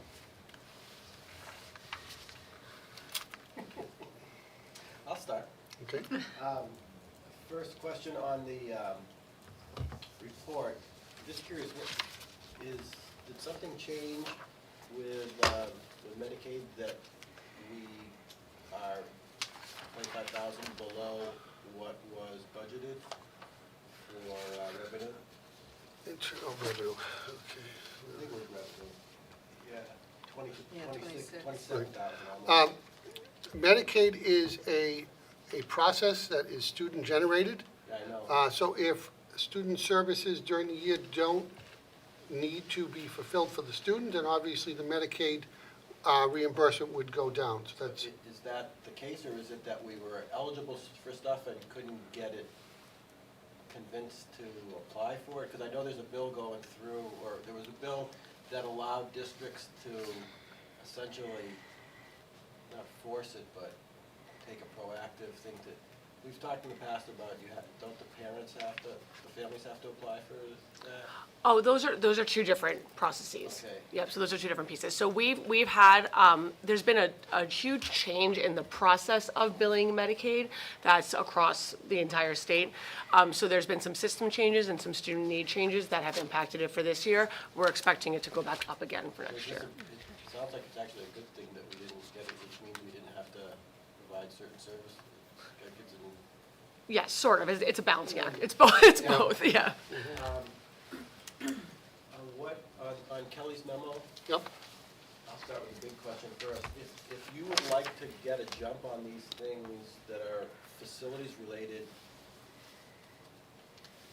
would action tonight be important in order to get on contractors' schedules, or can we do it and make a decision in June and still get it done in the summer? Action tonight would be greatly appreciated because it would help us to accelerate it. but many of these projects have been in discussion with contractors, so they're aware of them. So they've already been out, they've already started their work. It's just, the sooner we can get the ball rolling, the better, because when I look at, Well, I guess the question is it going to be done this summer regardless of where the funding comes from, or is it dependent on approval to take it from the current year funding in order to do it this summer?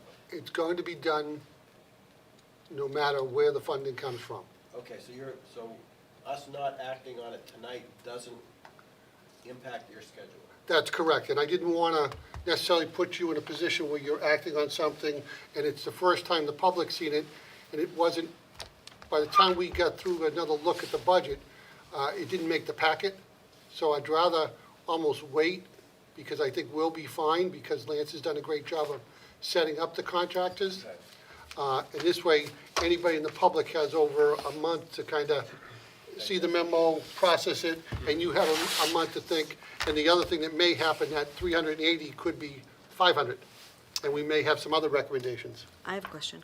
Were any of these items listed as potential items for the maintenance trust? All of these items were in this FY25 budget.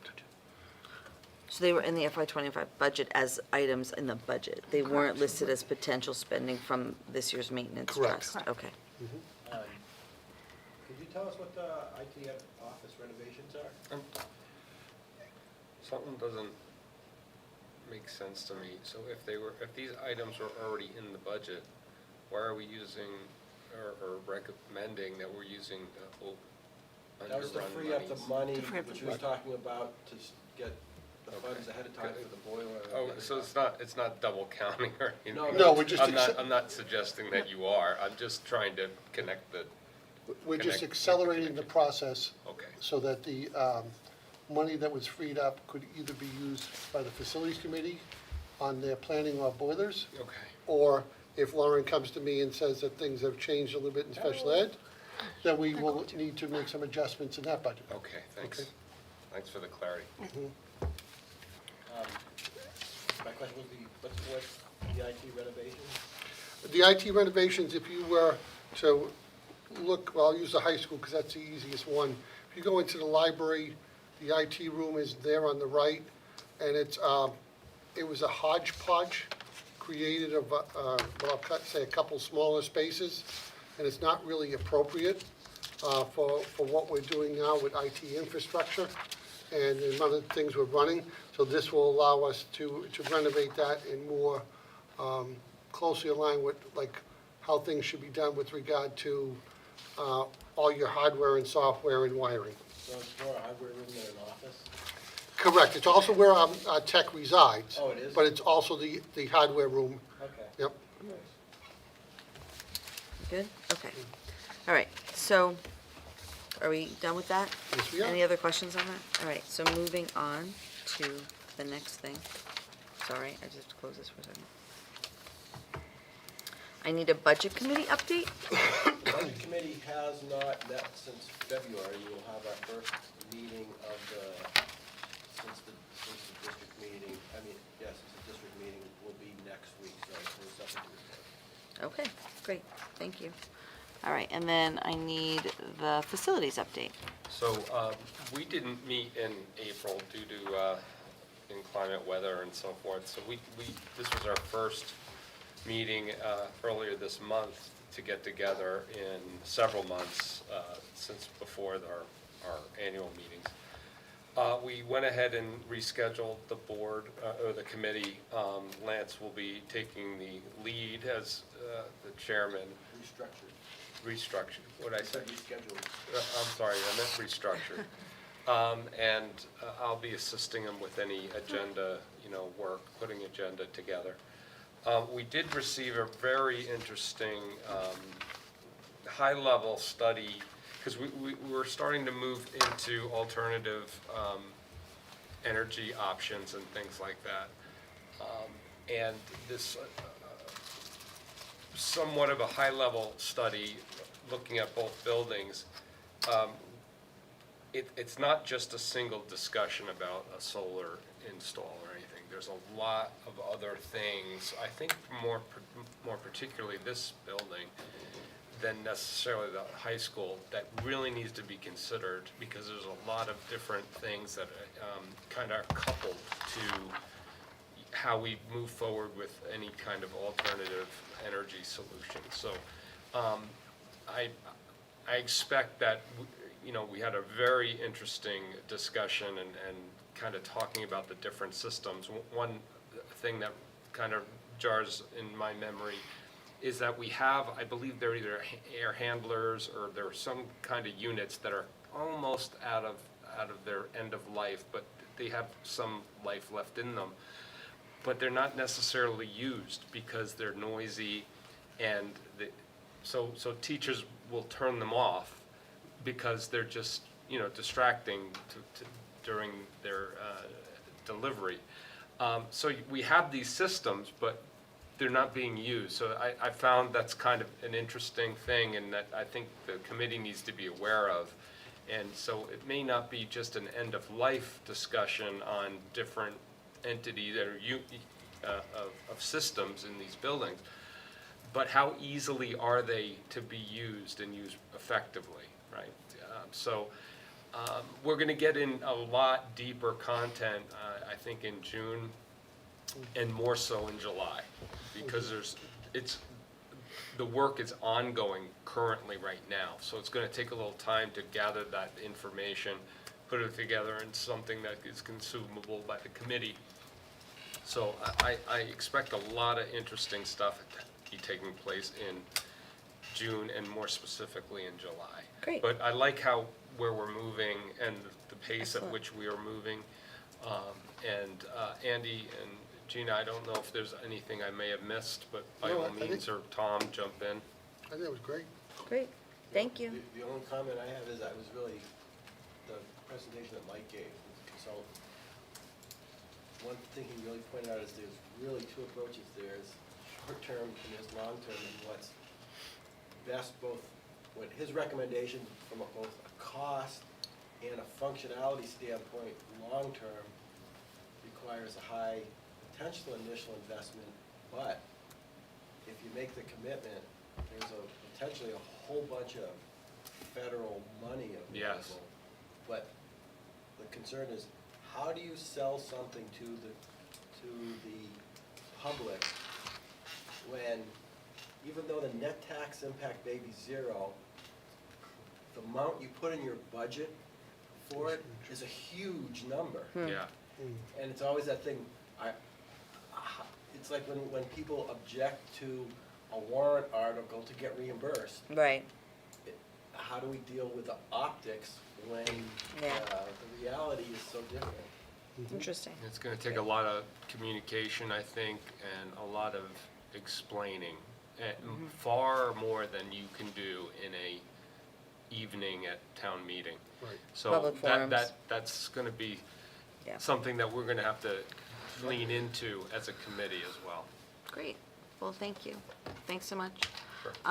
So the reason advisory is on here is because I had questions about the process for implementing an advisory for the fall, and I wanted to be sure that if there were any approvals that the board needed to make in terms of proposals, that Tim was aware, and, if there was something that, by policy, I would think, like Tom said, it's like a little bit of new curriculum. It's also potentially a schedule change, and I believe the board needs to approve a schedule change, even if it's a minor schedule change. Okay. Is it? Do we? Yep. Yeah, so. I mean, in some cases, it won't be a scheduled change because the schedule won't change, but there should be an informational piece that that if we're going to add another session during the week. Right. In that, because I would say from a looking at the master schedule isn't going to change, but there may be components within that overall schedule that might be tweaked. Sure, I can do that. Yeah, I just feel like it would be safer to make sure that it's presented to the board and approved by the board. Yeah. I think that it also makes sure that it's a board-approved program too. So that's better for you in the long run as well. So, but I just think I wanted to make sure we laid it out now in May, because if you want to implement this in September, we need to do that soon. so Yep. that The that's, schedule, I can very easily clean up and have that in a presentation format.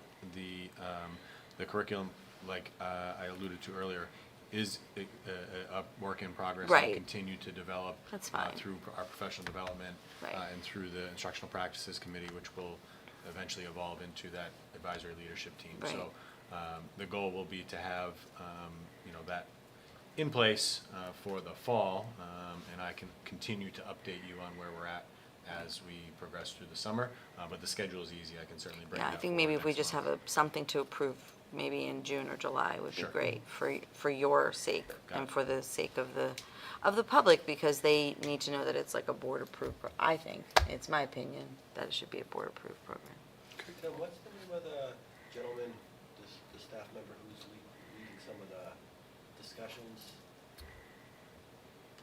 Griffin? Yeah. He's doing an amazing So job. Mr. Fletcher, yep, he's new this year. He teaches in our math department. Yeah, this guy, the enthusiasm he brings to it, number one, and then his ability to herd cats is phenomenal. Great. Good feedback.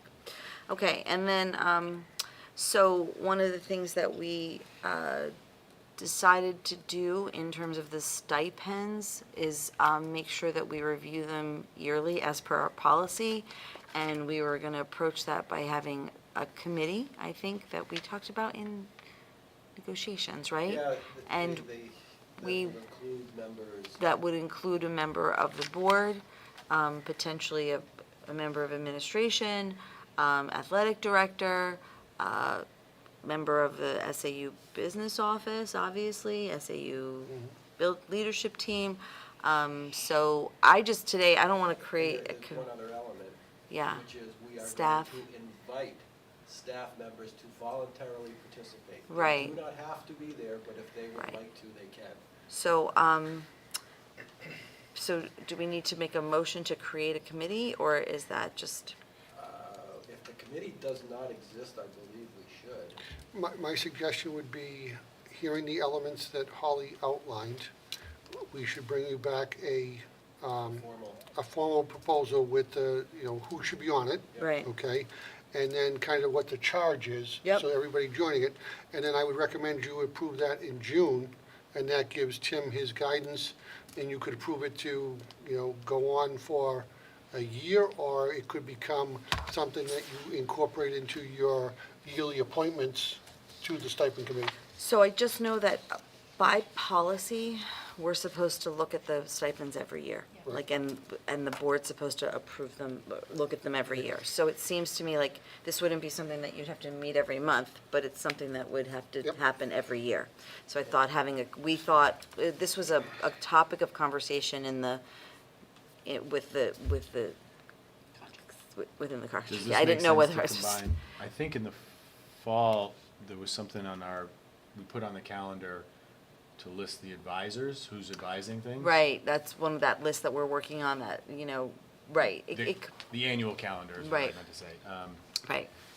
Do we want to combine that conversation at that point? to Yeah, review we just need to salaries? make sure we do it once a year. I think we talked to the staff about possibly doing it in May. Obviously, May has passed, but we need to do it yearly, so that, I don't think they can be combined, because I think they're sequential.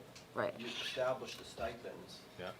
and then that will affect Right. people's interest in doing Right, it potentially. right. So one of the goals of doing this is if you see that you're having difficulty getting advisors, it may involve changing the position of those activities on the stipend table, then you can get advisors. So isn't. we don't know chicken, egg, Yep. chicken, but we do need to just establish a committee, establish what positions are going to be on that committee, and then I will need, once we establish it, a member of the board to volunteer to be on it. So that will not be appointed until we know, once we've established it, yes. We have a policy that states that we will review them. I don't think we have to put this into the policy for any reason, do we? 'Cause No, just no. gonna review it. This is more like a procedure. No, this Right, is a how you wanna procedure, this is review how this. we want to do it. Right, So your when choice. the work of this committee would not necessarily be inputs into policy committee. No, it's really just, the work of this committee is just to make sure that the review is happening and to bring it back to the board yearly, to Okay. make sure that Each we, year, we have to actually approve the stipend Right, table right. that will be used So- to pay advisors. So this committee is carrying out policy? yes, Correct. Okay, exactly, got it. exactly. Right, so I'll bring that back in June. Thank you. Yep. Thank you. And then, so there've been a couple of meetings related to, I wouldn't say, it says Farley Building on the discussion, it's more related to the, I don't know what else to call it, the land swap. Land swap. Land swap. So Andy, you can Yep. cover that a little bit. Holly and I met with the representative of the select board and Gina to look at the land swap. As you know, we're trying to swap a small portion of land that the middle school property resides on, and the co-op would give them a small portion of land at the rear of the parking lot to make that work. That has been underway and goes well. In the midst of that discussion, a lot of questions came up because these arrangements go back many, many years. So there are many right-of-ways, there are many easements, there are many shared pieces. So we're looking at trying to do the land swap and then capture all of these elements of water, electric, parking, right-of-ways, bus routes. It's just a host of things. And then once we capture those pieces, we then feel we can have a productive discussion at our board to then have discussions with the select board. Now, the select board has created a new liaison to the schools, and that is Tom Whalen. So Tom will have regular interaction so that he can bring back the message of the cooperative school board and the Hollis School Board for things that relate to them, and kind of close the loop on communication or rumors or things that get carried away that aren't necessarily accurate. So Holly and I just wanted to make sure the board was aware that, we intend to proceed with the land swap and bring it back to the board at some point for a formal vote, then bring back kind of an understanding of everything that takes place, and also have a discussion around it to make sure we're not missing anything. And then going back and then talking through those pieces and establishing what I'll say, like a master memorandum of understanding for how these two properties work, no matter what is in that building and no matter what is in this building. And we communicated that the memorandum of understanding that was brought to us already from the select board or the town was something that I said the consensus of this board was that we weren't interested in that one. So we're interested in a more cooperative one, is what we've communicated to them. So that one is not really in play as far as we're concerned. It's more just get the land swap done, and then we can move on and have a better, more cooperative conversation. So, Has the do the principals new still survey been done? I'm sorry? Has Meridian done the new survey yet? Meridian is in that process, and obviously that is kind of what brought up a lot of the other concerns. And it was whether we were gonna try to put them all together in one package or do them as separate pieces. And I just, from my point of view, and I could change if the board wanted, I just felt it was too much to digest in one fell swoop, because I think, right now, Hollis would be involved because Hollis owns the water system. The co-op at the middle school receives their water from Hollis, and so does the Farley building. We have the bus loops and the parking, so it really, I think we need to go case by case, because, one of the questions the town asked about was about water. And I was honest, we've done a number of surveys and have not found a well here on the middle school. And I don't know, how far down you would have to drill, or what the benefit is of that, because the Hollis well is a very strong well, and it's worked for many, many years. So it's kind of those type of discussions. But now what we're doing with this new liaison from the selectmen. Holly will join us, and Gina and I will represent the SAU. And if need be, I would invite the chair of the Hollis School Board, because again, they're the owners of the water.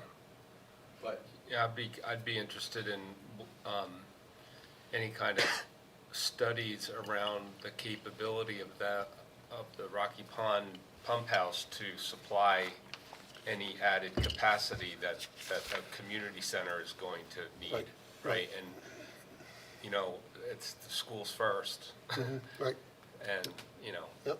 whatever capacity that's left over, okay, but the survey to support the potential land swap, is that a phase of your, multi-phase? Yes, the chair, myself, and Gina would like to see that be phase one.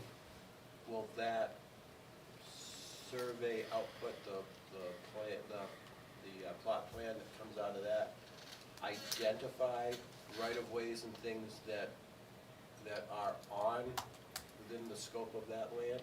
That's the intent. Okay, so we don't have to wait for all the phases to be done Correct. to get that information? That's correct. I think most of the information is existing. We're just trying to iron out some details around, easement versus right-of-way, and where some of the components sit. Like my understanding in our front parking lot here, underground is a, I'll call it electric juncture. That's pretty critical from this building to that building. When you say that building, what's that? The Farley Building. Farley, Okay. yeah. Can we So, cut it? so a lot of those things to be looked at. Do you think the principals still need to be here? The principals don't need to be here, but we're gonna be lickety split, so they, Okay, This is interesting.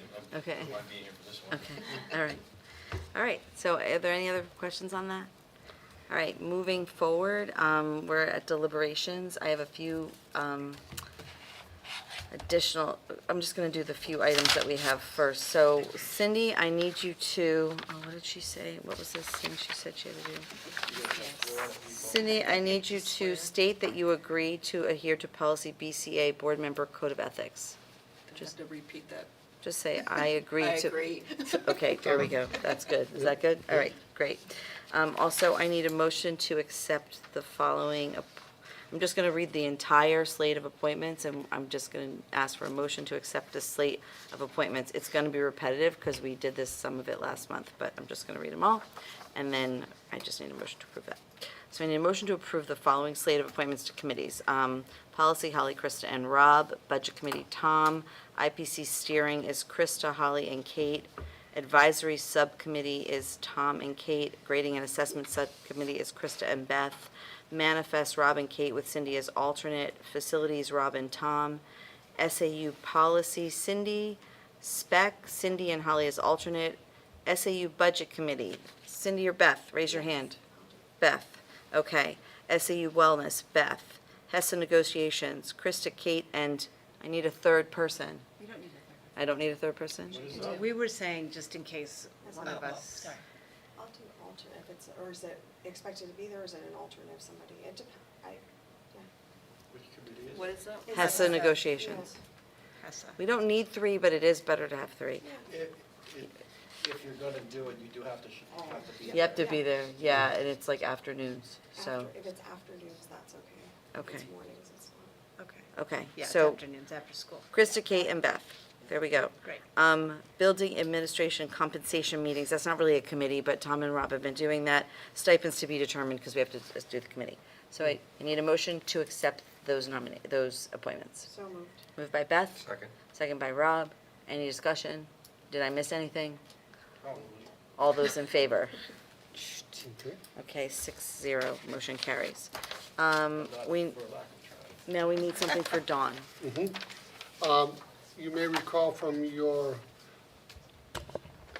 SAU board meeting, we had a request from the recording secretary, Don McMillan, which we approved at the SAU, and we will take that to each of the boards regarding her stipend for doing the minutes. We are requesting that her hourly rate go from $23 to $25 an hour. Dawn does the minutes for our budget committee, every meeting within our district. Linda outlined typical hours, and it was 47 hours at the SAU level, which is probably typical of the SAU, and probably multiply that by probably 2 times because of the different number of meetings the SAU to a co-op board. I would think more than that, because she also does The budget committee too, thank you. I Yeah, she forgot does a about that. lot. Yeah. I bet you it's way more than that. So I am recommending that we proceed with the increase at the co-op school board for her to do the minutes. She does an outstanding job. She really does. She does. Plus, she did all of that work on our policies this year, so. I need a motion to approve the superintendent's recommendation to increase the recording secretary's hourly rate to $25 per hour. So moved. Moved by Beth, second by Rob. Is there any discussion? Just thank you, Dawn. Yeah, thanks. Thank you, Dawn. thank you, You're thank you. amazing, Thank and you. let's keep her happy. We love you. All those in favor? 6-0, motion carries with, like, energy. Okay.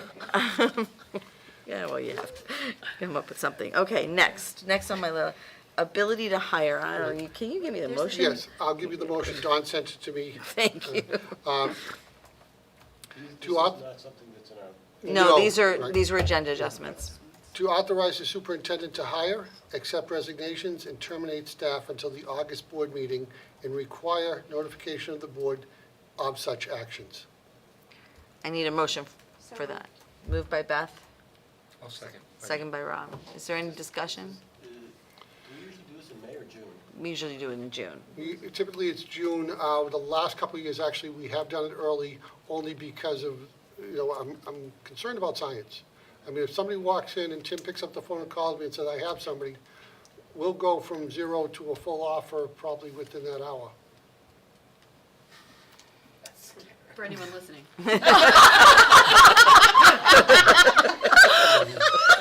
If you have a chemistry or a physics background, Come on down. All right.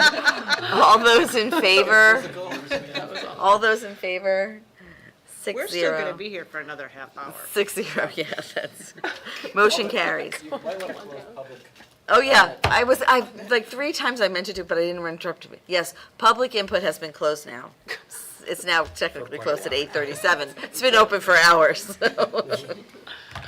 Well, it's better to be open longer than to be shut early, so, all right. And then, that's all the special ones, all right. So I need a motion to approve the recommendations of the superintendent regarding compensation, is that what it is? Yep. Regarding compensation as per our non-public. So moved. Moved by Beth. Second. Second by Rob. Is there any, well, we really can't really further discuss. This was the, The amended, yes. it's good. All those in favor? 5. All those opposed? Any abstentions? 1. So 5-0-1, motion carries. Okay, so moving to policy, to see what action the board will take regarding policy GCQC, resignation of staff member. I'm going to put the motion on the table and then we can talk about it. I need a motion to accept the second reading, waive the third, and adopt policy GCQC, resignation of staff member. So moved. Moved by Beth, second by Rob. Okay, so, all those in favor? I guess not yet. Do we, Yep. yes, okay, there we go. Is that it? Yep, next one. Okay. So there was no discussion, so I forgot to say any discussion. That's okay. There's none. I guess we don't say it. Okay, okay, fine. So now I Andy need was to, not going to remind you. well, that one was good and carried. Okay, motion by member to accept the second reading of policy EEAA, use of video and audio systems. So moved. Moved by Beth, second by Rob. Okay, is there any discussion on this one? Does somebody want to cover this? I can cover it. We didn't change anything. As I recall, Tom was concerned about students videotaping.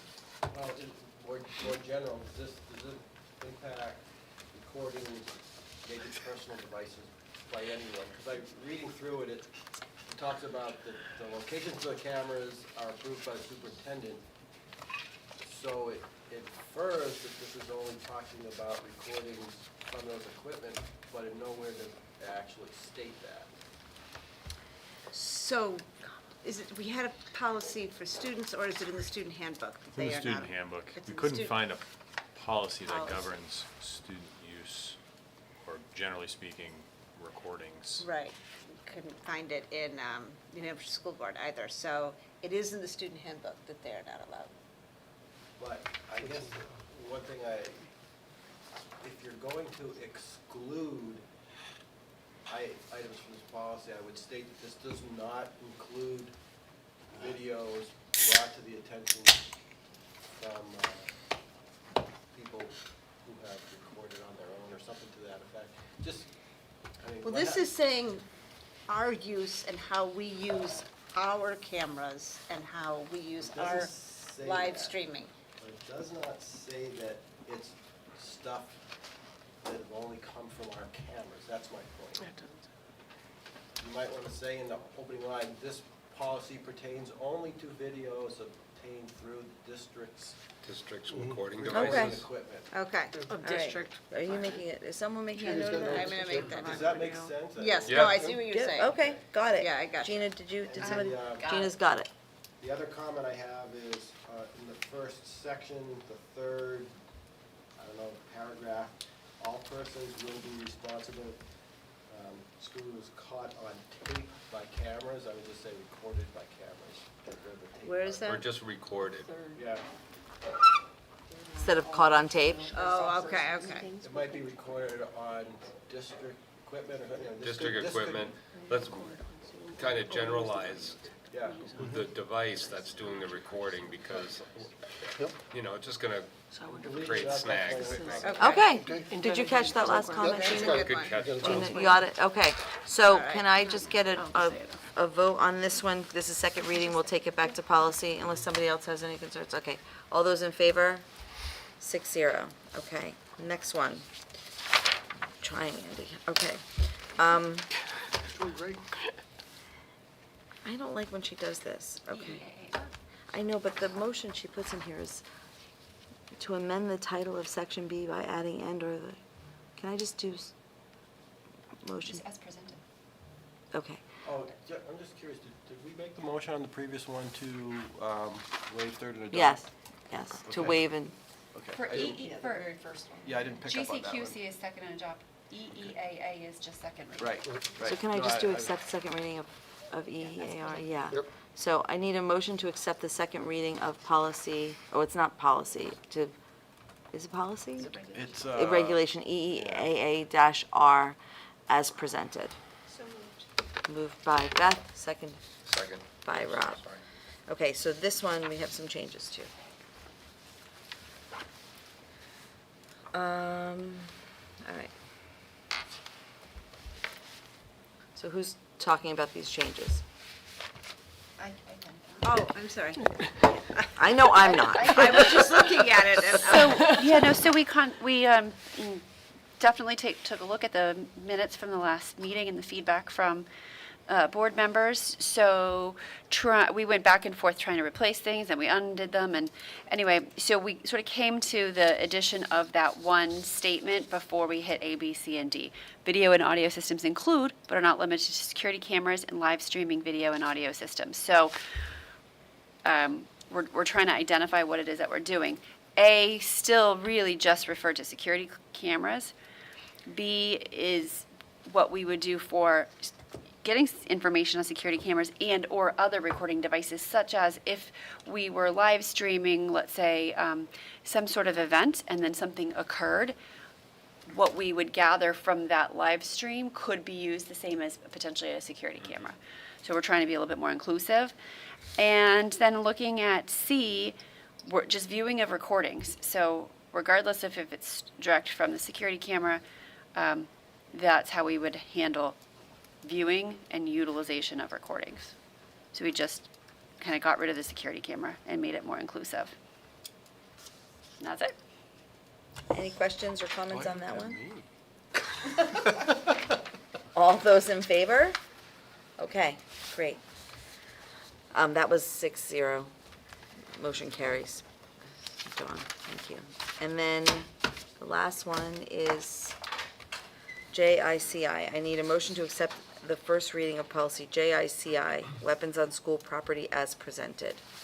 Second. Thank you. Moved by Beth, second by Rob.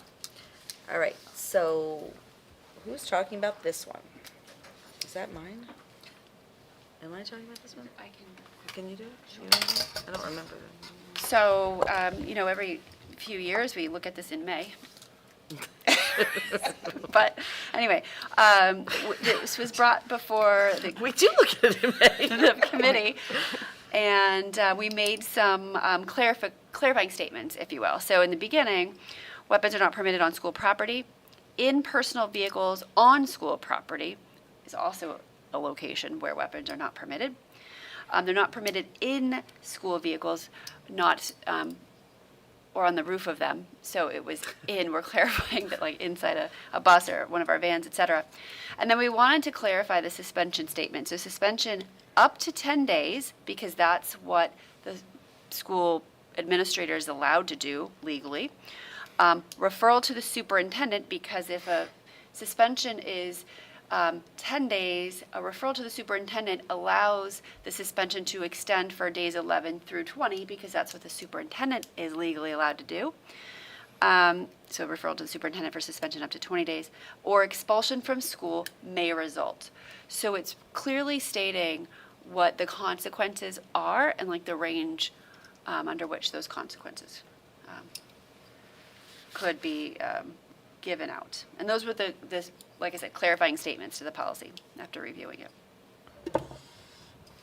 Are there any comments or questions, discussion on this? Yes, Tom?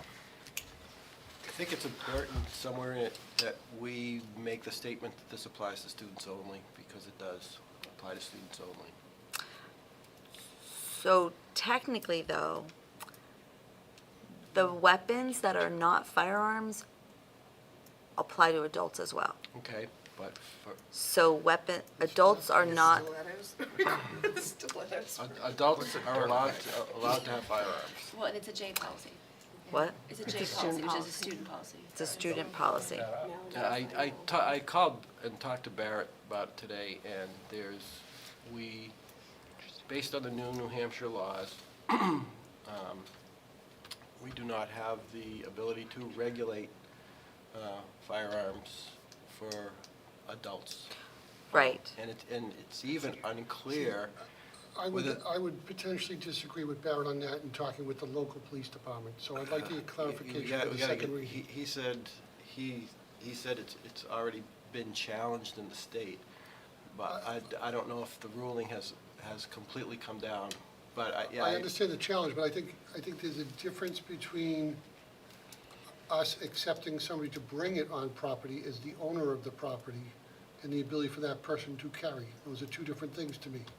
What he said, and he was, and you can check with him, but he was reading the law from the RSA that, I forget what the term is it political subdivisions or whatever it is that a district is or a town is not allowed to regulate firearms, and it lists a variety of things that overlaps, and he says, and so we don't, in New Hampshire, you no longer have to have a permit for concealed carry, so it's not even, it used to be, that would pertain, but it doesn't anymore.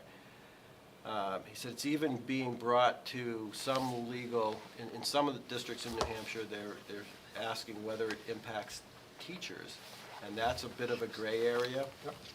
But he said in terms of member of the public, it's been very clear that schools cannot stop it. So, some guidance that we've received is that the carry is what we cannot control that carrying. But the, I guess, emotional state combined with the carrying, anything like that, any perceived threat, we absolutely can call Okay. for support and based on the circumstances. Yeah. But But anyway, this is a J policy for students, so. It's a student policy. It- And also, it is clear that we also can say that other weapons are not allowed on school property. Okay, yeah, And yeah. adults can't have, they can't have knives, they can't have nunchucks or blackjacks or daggers or whatever. But I guess they can have I asked him knives. specifically about things like pocket knives, and he gave the example of Leatherman tools that have a knife blade. They are not prohibited by the RSAs that are stated unless they are used in a threatening manner. So if a student has a Swiss Army knife, that in and of itself is not classified in New Hampshire as a weapon unless they use it in a threatening manner. And in that case, even scissors or a pen can be viewed as a weapon. So I think All right, so we will do a little more yeah, you research gotta and policy. do a little digging on that. Okay. Because I It's was for sort first of, read. warned that this one was coming up, and I kind of anticipated that we were going to get public input on this. So I wanted to understand where we stand.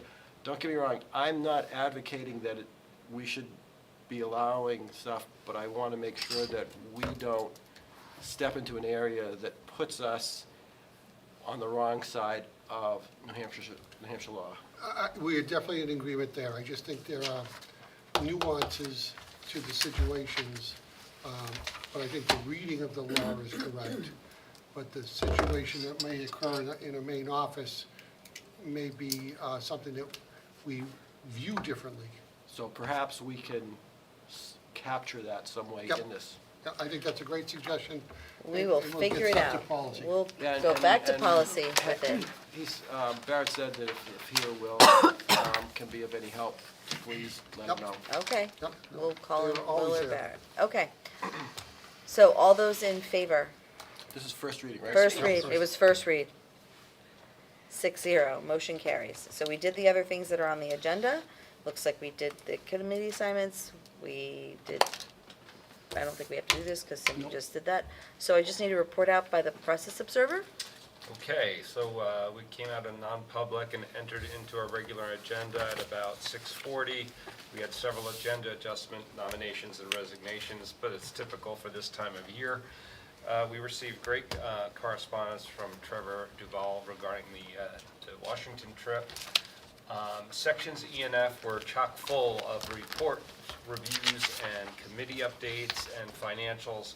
However, it was good work that we needed to get done. But we got into our deliberation sections approximately 37 minutes behind our No. schedule. However, we did make some nice traction and gained considerable ground getting our policy stuff, deliberations completed. So here we are at 8:53. So we're doing okay. I think we're gonna finish before 9. That's all right. That's dependent on you. Let's make a motion. Do I have a motion to adjourn? So moved. Moved by Krista, seconded by Beth. All those